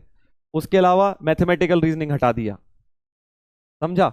एओडी में एक लौती चीज जो बढ़िया आसान है वो है टेंजेंट नॉर्मल, वो हटा दी, बाकी तो सब है ही उल्टा सीधा, वो हटा दिया टेंजेंट नॉर्मल। इसमें से ये हटा दिया प्लेन्स 3D ज्योमेट्री में, एसटीपी वीटीपी हटा दिया वेक्टर में से,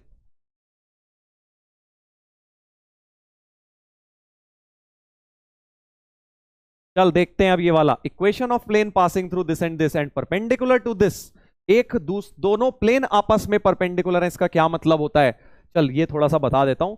अगर दो प्लेन्स परपेंडिकुलर हैं, दो प्लेन्स अगर परपेंडिकुलर हैं, ये देखिए दो प्लेन्स परपेंडिकुलर बना दिए, ठीक है भाई, ये दोनों प्लेन आपस में परपेंडिकुलर हैं तो इनके नॉर्मल्स भी परपेंडिकुलर होंगे, बस ऐसे याद रख ले कॉन्सेप्ट, ठीक है। If two planes are perpendicular then their normals are also perpendicular, यहीं लिख देता हूं, if two planes are perpendicular then their normals are also perpendicular। ये कॉन्सेप्ट हम यूज करेंगे इस सवाल को सॉल्व करने के लिए। If two planes are perpendicular, ये दो प्लेन्स परपेंडिकुलर हैं,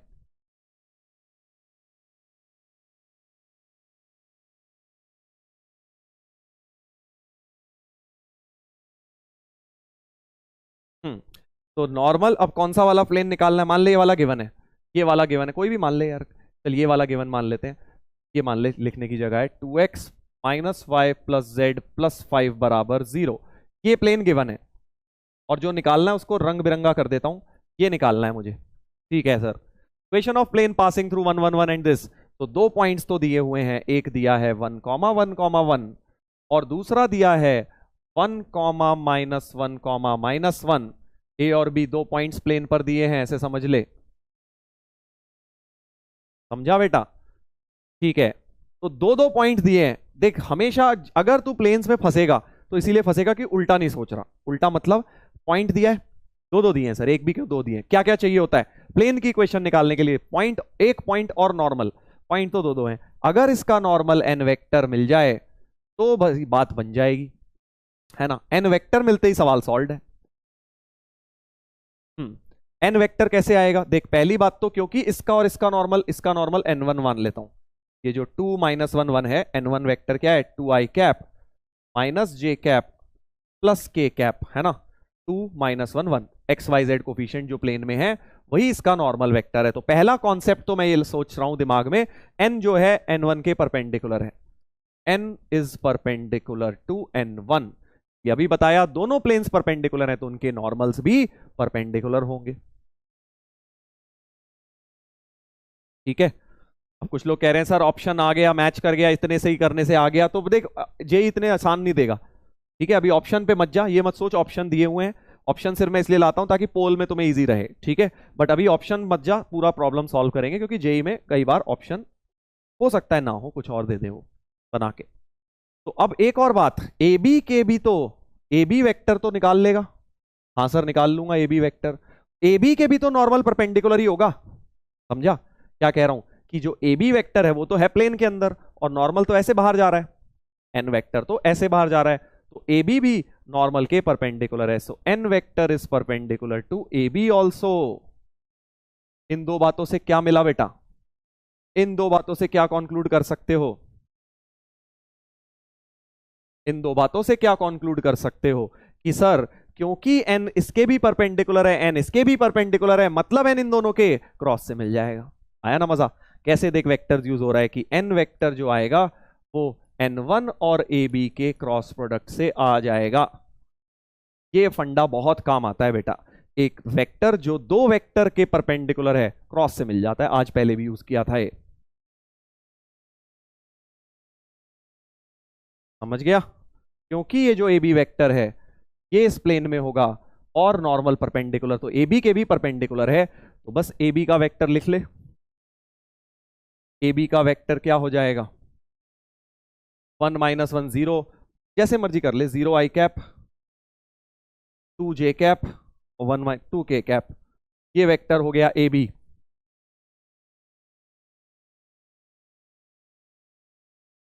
ठीक है।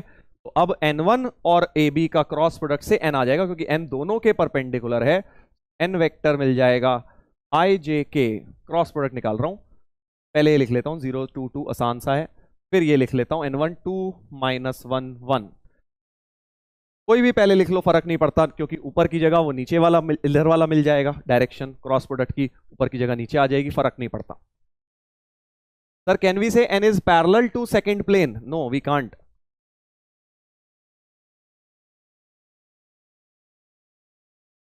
प्लेन के पैरेलल से कुछ नहीं होता, क्योंकि प्लेन के हमारे पास नॉर्मल होते हैं। ठीक है, चलो इधर देखो, अब एन वेक्टर क्या निकलेगा? I cap into 2 minus minus 2 2 plus 2 minus J cap into 0 minus 4 plus K cap into 0 minus 4, ये भी माइनस 4 आएगा, तो ये हो गया 4 आई कैप प्लस 4 जे कैप माइनस 4 के कैप। तो देखो बेटा, अब यहां से 4 कॉमन आ रहा है, तो तू भी 4 निकाल सकता है, कोई फर्क नहीं पड़ता। dr 4 4 माइनस 4 लेने की जगह डायरेक्शन रेशियोज हैं, तो 4 उड़ा के रेशियो ले ले, कोई दिक्कत नहीं है। तो तुम इसमें से 4 हटा भी सकते हो, क्योंकि हमें मैग्नीट्यूड से कोई मतलब नहीं है ऐसा। तो तुम नॉर्मल वेक्टर को ले सकते हो अगर कुछ कॉमन आ रहा है। पहले लाइंस में भी बताई थी ये बात, लाइन कॉमन आ रहा है उड़ा दिया करो उसे, 4 कॉमन लेके उड़ा दो उसे, कोई फर्क नहीं पड़ता, मैग्नीट्यूड ही चेंज होगा। तो नॉर्मल वेक्टर आ गया है आई कैप प्लस जे कैप माइनस के कैप, क्लियरली यही वाला दिख रहा है, 1 1 माइनस 1। तो लेट द प्लेन बी हम पूरा कर देते हैं। ए बी सी तो मिल गए हैं, 1 1 minus 1 X plus Y minus Z equal to D, और डी निकालने के लिए 0.111 सेटिस्फाई करा दो, कोई भी ले लो दोनों में से। तो 1 प्लस 1 माइनस 1 बराबर डी, डी की वैल्यू 1 आ गई, यानी x plus Y minus Z equal to 1। B option बन गया है ऐसे। सर कसम से प्लेन लाइन से भी इजी लग रहा है, प्लेन ज्यादा आसान लगता है। क्यों? क्योंकि लाइन वो अजीब सी आ जाती है ना, सिमेट्रिकल फॉर्म बड़ी सी, पहली बार देखी होती है। ऐसी इक्वेशन तो तुमने देखी है, बट 2D में देखी थी तो बस y तक सीमित था, यहाँ z और आ गया बस। ax plus B Y plus C तो तुमने देखा ही है 11वीं में, अब यहाँ क्या ax plus B Y plus C Z equal to D आ गया, इसलिए प्लेन ज्यादा आसान लगता है। लाइन की वहां स्लोप निकालते थे कोफिशिएंट ऑफ एक्स वाई से, यहाँ coefficient of X Y Z से नॉर्मल वेक्टर निकाल लेते हो बस, इसलिए प्लेन ऑब्वियसली ज्यादा आसान लगता है। अभी तो कल और आसान लगेगा, स्ट्रेट लाइन का देखना कितना पार्ट लगेगा। स्ट्रेट लाइन थोड़ा पढ़ के आना भाई, काम आएगा स्ट्रेट लाइन कल के लेक्चर से 3D में। चलो ये वाला एक तुम्हारे लिए होमवर्क में है, आंसर दिखा देता हूं, कर लेना। अब हम प्लेन की अगली इक्वेशन में पढ़ते हैं।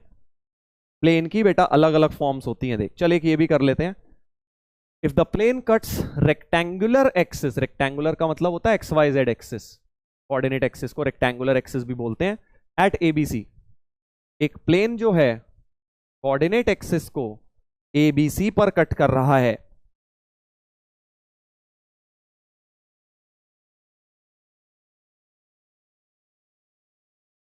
एक्स वाई जेड को। अब देख प्लेन, मैंने तुम्हें बताया प्लेन की कोई शेप नहीं है, मैं अभी तक रेक्टेंगल बना रहा हूं, मैं तुम्हें स्टार्टिंग में बता चुका, ये मत सोचना रेक्टेंगल है ये इनफाइनाइट फिगर है, ये भी इनफाइनाइट फिगर है प्लेन्स, राइट।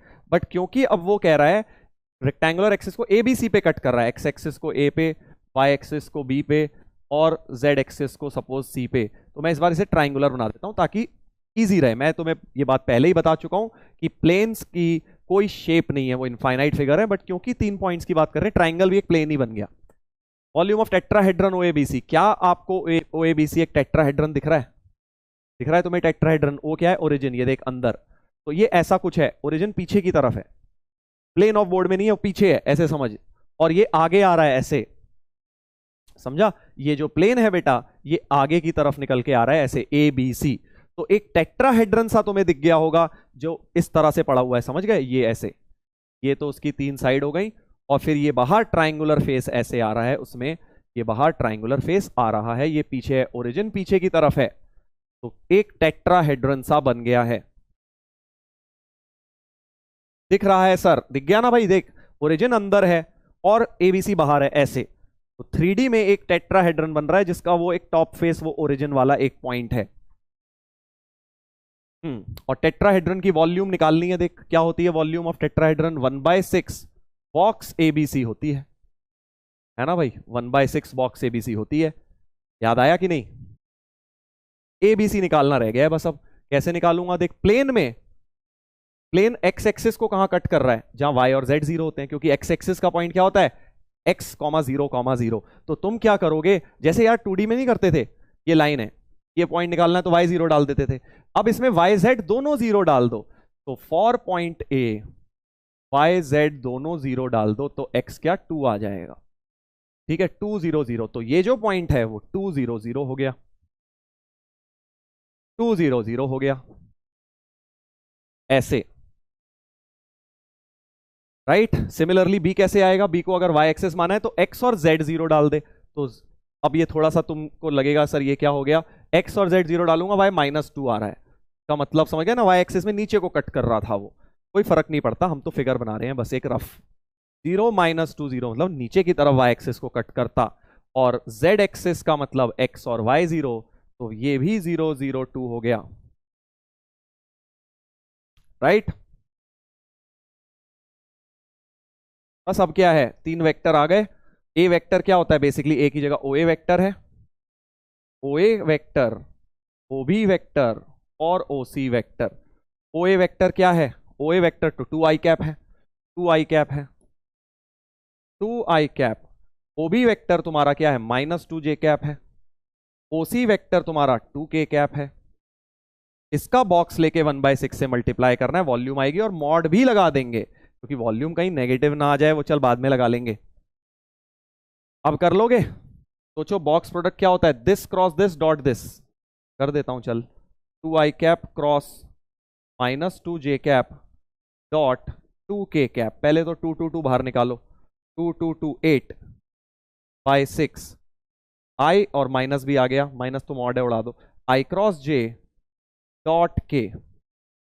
समझ गए क्या किया मैंने, 2 2 2 बाहर निकाल लिया, 8 हो गया, और आई क्रॉस जे होता है के डॉट के, तो ये चीज तो 1 आ गई। समझ गए ना, डायरेक्ट निकाल लिया मैंने, एसटीपी का फॉर्मूला इस्तेमाल नहीं किया क्योंकि वेक्टर बड़े इजी इजी थे। आई क्रॉस जे क्या होता है के डॉट के 0, के डॉट के सॉरी 1, तो इतनी चीज 1, और -8/6 नेगेटिव का तो कोई रोल नहीं है, माइनस की जगह मॉड लगा दिया, 8/6।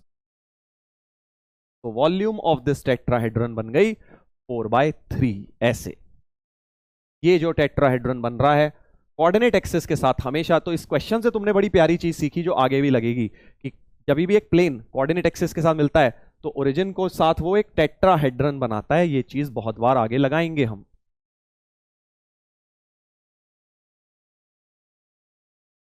चलिए, आई होप ये बात क्लियर है। अब ऐसी तरह का एक होमवर्क में दे रहा हूं, बिल्कुल यही, बस टेट्राहेड्रन की जगह ट्राइंगल के एरिया की बात की जा रही है। अब तुम करना इसको जरूर खुद से ट्राई, ज्यादा कोई मुश्किल नहीं है, हो जाएगा। चलो नेक्स्ट फॉर्म ऑफ प्लेन पर आएंगे। प्लेन की अलग अलग फॉर्म पढ़ रहे हैं।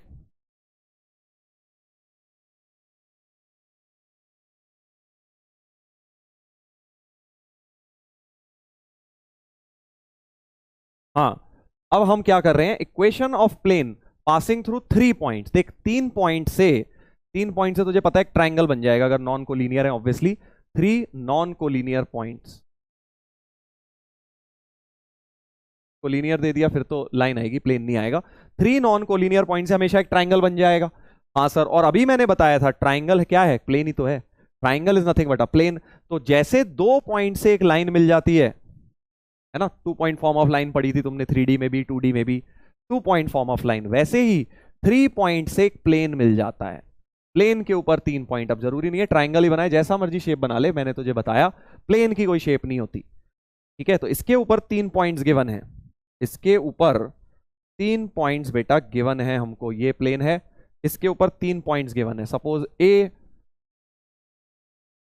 ए वेक्टर बोल देता हूं, बी वेक्टर, सी वेक्टर, इसको वेक्टर फॉर्म में लिख रहा हूं पहले, या उनके तीनों के कोऑर्डिनेट्स मान लो, ए की जगह x1 y1 z1, x2 y2 z2, x3 y3 z3, इन तीनों से पे लाई करता हुआ जो प्लेन होगा वो निकालना है।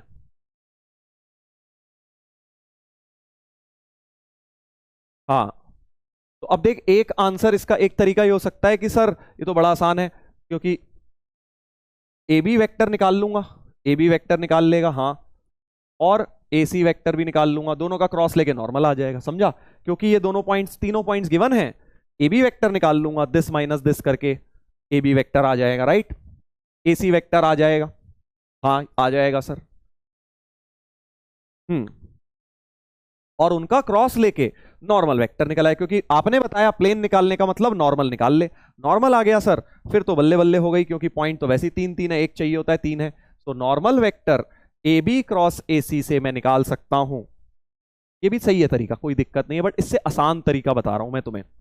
इससे आसान तरीका तुम्हें क्या है, ये नहीं करना है। देख वैसे भी ये भी खुद अपने आप में बहुत आसान है, कुछ नहीं है इसमें।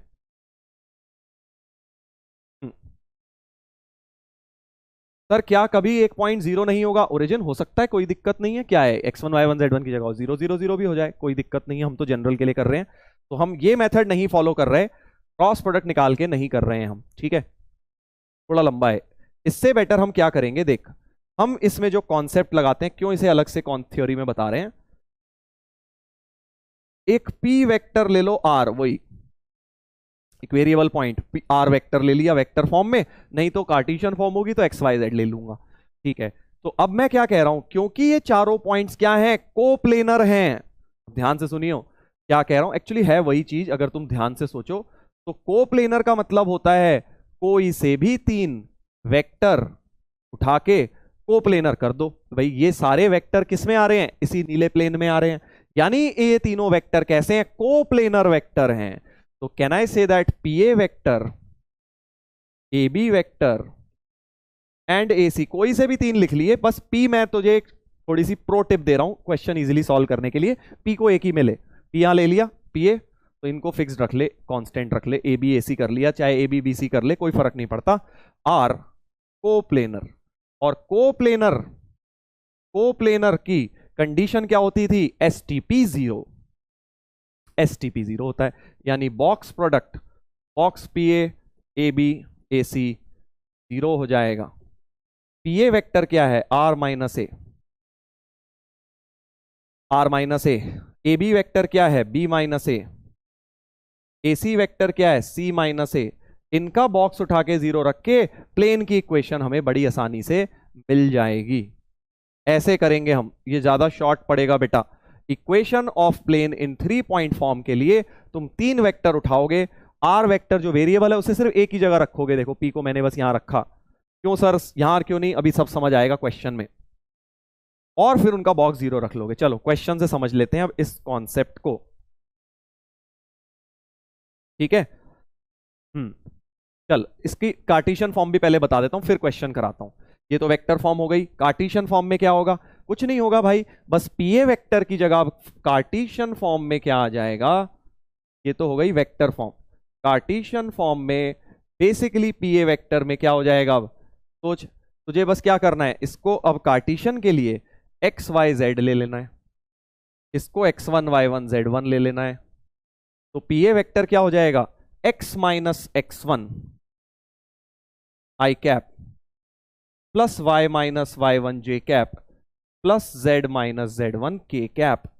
सिमिलरली दूसरा क्या लेना था, A B vector, A B vector क्या हो जाएगा, इसको x2 y2 z2 ले ले, तो x2 minus x1 I cap, y2 minus y1 j cap, z2 minus z1 k cap हो जाएगा।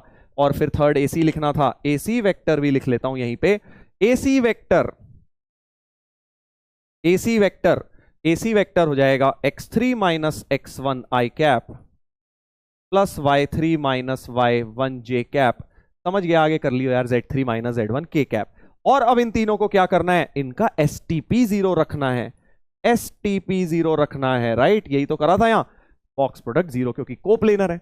ये सारे वेक्टर क्या है, ये नीले बोर्ड के अंदर ही आ रहे हैं, नीले प्लेन के अंदर, यानी इनका बॉक्स प्रोडक्ट जीरो होगा। और बॉक्स कैसे निकलता है, डिटर्मिनेंट से निकलता है। तो बेसिकली तुम्हें क्या याद रखना है, x minus x1 y minus y1 z minus z1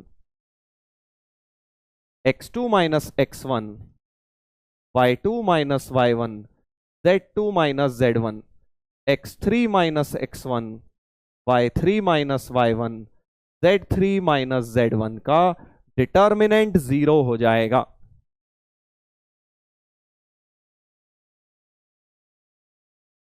ठीक है, तो ये अब तुम सोच रहे होगे सर इतना लंबा कैसे करूंगा, अभी देख लाइन जब लगाएंगे तो 2-3 मिनट में आंसर आ जाएगा। बेस्ट मेथड है, अब से तुम जब भी equation of plane in 3 point form लगाओगे ऐसे यूज करोगे। कुछ लोग पूछ रहे हैं सर 3 ही पॉइंट, हाँ 3 पॉइंट से प्लेन बन जाएगा, तो 3 पॉइंट से प्लेन तुझे 3 ही पॉइंट दिए होंगे, 4 तो एक्स्ट्रा हो जाएंगे। जैसे 2 पॉइंट से लाइन दी होती है ना, 3 पॉइंट हो सर तो तीनों को लीनियर है भाई, इसका मतलब तो 2 पॉइंट्स इनफ है, बट वैसे ही प्लेन के लिए 3 पॉइंट इनफ होते हैं। चल अब मैं तुझे बना के दिखाता हूं मैं क्या कह रहा हूं, कैसे मैं बोल रहा हूं, 2-3 लाइन में आंसर आ जाएगा। Equation of plane passing through this, तो देखिए x1 y1 z1 है ना, ये x2 y2 z2 है, कोई भी ले ले, ये x3 y3 z3 है। तो मैंने तुम्हें बोला पहली रो जो डिटर्मिनेंट की बनानी है, इसमें बस x वेरिएबल है, x minus x1 y minus y1 z minus z1। Sir कौन सा लूं, जो मर्जी ले ले, x1 y1 z1 ये लिया है तो x minus 2 y minus 2 z minus z1 मतलब z प्लस 1 हो जाएगा। समझा मैंने क्या किया, बेसिकली x1 y1 z1 पहला पॉइंट उठा के फर्स्ट रो बना लिया। अब दूसरा रो मैंने बोला x2 माइनस x1 मतलब ये वाला वेक्टर बना ले, दिस माइनस दिस, तो 3 माइनस 2 डायरेक्ट लिख देता हूं यार, अब इतना क्या बच्चे थोड़ी हो तुम, 3 माइनस 2 1, 4 माइनस 2 2, 2 माइनस माइनस 1 3 ऐसे, और एक ले ले ये वाला 7 माइनस 3 4, 0 माइनस 4 माइनस 4, 6 माइनस 2 4, और बस इस डिटर्मिनेंट को खोल दे, इक्वेशन ऑफ प्लेन आ गई। ऐसे ऐसे समझ गया कि नहीं, अब बड़ी इजीली प्लेन आ जाएगा। देख थोड़ा डिटर्मिनेंट जिन्होंने पढ़ा है, थर्ड रो में से 4 भी बाहर निकाल सकता हूं, थोड़ा सा और दिल को सुकून मिल जाएगा, इजी हो जाएगा डिटर्मिनेंट खोलने से पहले। 4 आ गया बाहर और 0, क्योंकि उधर तो 0 है, 4 तो 0 में चले गया, क्रॉस मल्टीप्लाई हो गया। अब डिटर्मिनेंट को एक्सपैंड कर देते हैं, डिटर्मिनेंट को एक्सपैंड कर देते हैं। सर x3 माइनस x1 था, कोई फर्क नहीं पड़ता दोस्त, यही तो मैं तुझे समझाना चाह रहा हूं कि रट मत कि यहां x3 माइनस x1 था, x3 माइनस x2 ले ले, कोई फर्क नहीं, कोई भी 3 वेक्टर उठाने हैं ना तूने, तो सारे ही कोप्लेनर है भाई। मैंने BC वेक्टर ले लिया, क्या दिक्कत हो रही है, बस सारे यूज कर ले, और x वाली टर्म एक ही जगह रख ताकि कबाड़ा ज्यादा जगह ना मचे। यहां पे सिर्फ कबाड़ा फर्स्ट रो में मचा है, कबाड़ा मतलब बाकी तो सब कांस्टेंट ही है, जो वेरिएबल है बस फर्स्ट रो में ही दिख रहा है, इसीलिए मैंने जो P था बस एक ही जगह लिया था तीनों में से, ये रख याद, ठीक है। बस अब तो क्या है, डिटर्मिनेंट एक्सपैंड करते हैं, x minus 2 into x minus 2 into 2 minus minus 3 5 minus y minus 2 into 1 minus 3 plus z plus 1 into minus 1 minus 2 equal to 0। तो 5 इंटू एक्स माइनस 2 और माइनस 2 हो गया ये, तो plus 2 y minus 2 minus 3 into Z plus 1 बराबर 0। सो 5x minus 10 plus 2y minus 4 minus 3z minus 3 बराबर 0। तो 5x plus 2y minus 3z 17 हो गया बेटा, ये आंसर आ रहा है। ऐसे ये होना चाहिए जो प्लेन इन तीनों पॉइंट से पास करेगा, ये इस क्वेश्चन का मतलब हुआ, ये इस क्वेश्चन का मतलब हुआ कि ये जो प्लेन है ये इन तीनों पॉइंट से पास करे। अब देख इसको एक चेक करने का तरीका भी, कोई गलत तो नहीं निकाला, चेक भी कर लिया करो कि भाई, क्योंकि क्या है डिटर्मिनेंट वगैरह खोलने में प्लस माइनस करने में कहीं गलती तो ना हो गई, मतलब ये पॉइंट चेक कर ले, वह सेटिस्फाई कर रहे हैं ना, इसको सारे डाल के देख लेगा तो 100% वेरीफाई हो जाएगा, एक डाल के देख ले कोई भी। 2 2 माइनस 1 चेक करते हैं, 2 2 माइनस 1 चेक करते हैं, इस पे सेटिस्फाई हो रहा है, होना चाहिए अगर सही आया है तो। 17 आ गया, वेरी गुड। तो ऐसे तीनों पॉइंट्स कर रहे होंगे, तो एक आध पॉइंट डाल के चेक कर लिया करो ताकि कैलकुलेशन में कहीं मिस्टेक तो नहीं हो गई, ठीक है भाई। Equation of plane passing through 3 points, very very important concept, both for JEE as well as for CBSE में। अब हट गया है शायद, तुम लोग मुझे जैसा बता रहे हो, पहले तो होता था, पुरानी एनसीईआरटी में तो है, बट नई में तुम चेक कर लेना, मैं भी देख लूंगा एक बार। अब ये कर लोगे, बिल्कुल सेम प्रॉब्लम है, देख कैसे फॉर्मूले। अब ये नहीं सर ऑप्शन चेक कर लेता हूं, बच्चों वाली बातें मत कर, एग्जाम में आए कर लियो, क्लास में नहीं। 3 पॉइंट से प्लेन निकालना है, तो अब मैं देख कैसे करूंगा, x minus 1 y minus 1 z minus 1, पहले पॉइंट से मैंने x y z क्रिएट कर लिया। अब चाहे दिस माइनस दिस कर ले, 0 माइनस 2 0 और फिर एक इसका भी इस्तेमाल करके फर्स्ट के साथ कर ले, कोई भी ले ले, 1 minus minus 7 8, 1 minus minus 3 4, 1 minus minus 5 6, इसको खोल दियो आ जाएगा प्लेन ऐसे। इसलिए बोल रहा हूं बड़ा शॉर्टकट है ये वाला मेथड। ठीक है, तू क्रॉस प्रोडक्ट निकालने का सोचेगा इतनी देर में तो आंसर आ जाएगा हमारा, इसलिए वो क्रॉस मेथड वाला मैंने मना किया था तुम्हें कि क्रॉस प्रोडक्ट मत निकालो। क्रॉस प्रोडक्ट निकाल के पहले एन निकालूंगा फिर मैं डी निकालूंगा, लंबा मेथड है, डिटर्मिनेंट से फास्ट आएगा एसटीपी यूज करके। अब जो लोग सोच रहे होंगे ना सर एसटीपी तो मैंने पढ़ा ही नहीं होता, आउट ऑफ सिलेबस है कर लोगे, अब इसको कंप्लीट कर लेना, आंसर मैच कर लेना, तुम्हारे पास लिखे हैं, डिटर्मिनेंट खोल के निकाल लेना आंसर। चलिए तो अब इसको हम आगे कंटिन्यू करेंगे। एक फॉर्म बची है अपनी प्लेन की, को डिटेल में करेंगे, अच्छी फॉर्म है वो।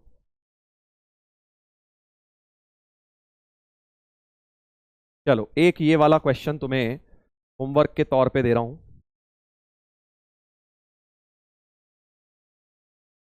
कर लोगे?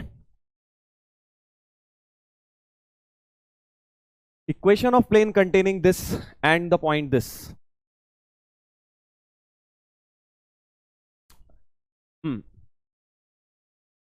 सर ऐसे क्वेश्चन एडवांस में आएंगे क्या? नहीं, एडवांस में बेटा लाइन प्लेन मिक्स करके आते हैं, बताया तो कल कराऊंगा। अभी आज तो प्लेन की फर्स्ट लेक्चर है तो ऑब्वियसली उतना टफ नहीं है, मीडियम है। कल थोड़ा सा ही 10% 15% टफनेस बढ़ेगा, अगर इतना पढ़ लिया तो कल भी इजी लगेगा तुम्हें प्लेन्स। ठीक है, चलो तो इसको होमवर्क में कर लेना, इजी सा है, कुछ खास इसमें है नहीं, बट प्लेन के ऊपर रिवीजन हो जाएगा तुम्हारा इस क्वेश्चन के साथ। तो आज क्या करना है होमवर्क में?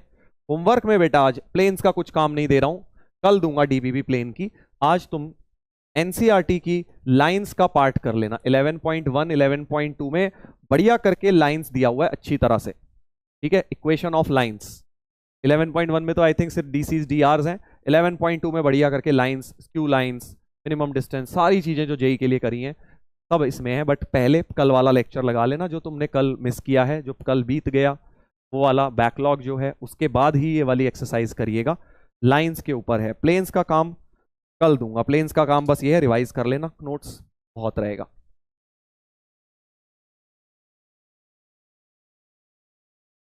सर स्ट्रेट लाइन में क्या रिवाइज करना है? बस एनसीईआरटी का कर ले, अगर इमेज वगैरह पड़ी हुई है तो इमेज वगैरह कर लेना, बस इतना काम आएगा। ठीक है ना, फैमिली ऑफ स्ट्रेट लाइन, हाँ ये इंपॉर्टेंट है भाई, ये तीन चीजें तुम्हें रिवाइज करनी है। Distance of point from line, ठीक है, परपेंडिकुलर डिस्टेंस होता था ना स्ट्रेट लाइन में 11th की में, ये रिवाइज करना है। इमेज निकालना अगर तुम्हें आता है, क्लास 11th में सीखा है तो रिवाइज कर लेना, नहीं तो कोई बात नहीं। और family of lines L1 plus lambda L2, ये तीन चीजें आपकी कल प्लेन्स में भी लगेंगी, बिल्कुल सेम एज इट इज। अगर तुमने पढ़ के बैठ गए तो तुम्हें प्लेन क्यों समझ आएगा, बिल्कुल मक्खन की तरह। वन शॉट में है क्या सर? हाँ वन शॉट में है, ये पहला तो एनसीईआरटी में भी है, बाकी दोनों चीजें तुम्हें वन शॉट में दिख जाएगा अर्जुना वाले बैच के अंदर। बहुत इजीली समझ आएगा प्लेन्स तुम्हें अगर ये पढ़ के बैठोगे तो। चलो बाकी मैं कराऊंगा तो हुई डिटेल में, कोई दिक्कत नहीं है चलिए तो आई होप मजा आया आज के लेक्चर में। मजा आया ना, प्लेन्स में मजा आता है, देखो लगता है। और आपको विजुअलाइजेशन थोड़ा 3D में होता है क्या हो रहा है, क्योंकि लाइंस में 3D में इतना विजुअलाइजेशन नहीं हो पाता, प्लेन्स में विजुअलाइजेशन होता है।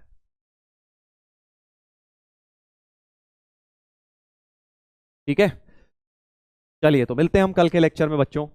इसी तरह से मेहनत करते रहो और रिवाइज कर लेना, बैकलॉग खत्म कर लो। डीपीपी मैंने जो दो दी हुई है लाइंस वाली वो लगा लो, कल प्लेन्स की डीपीपी तुम्हें मिल जाएगी। ठीक है, चलिए तो मिलते हैं बच्चों कल के लेक्चर में। Take care, good night, love you all.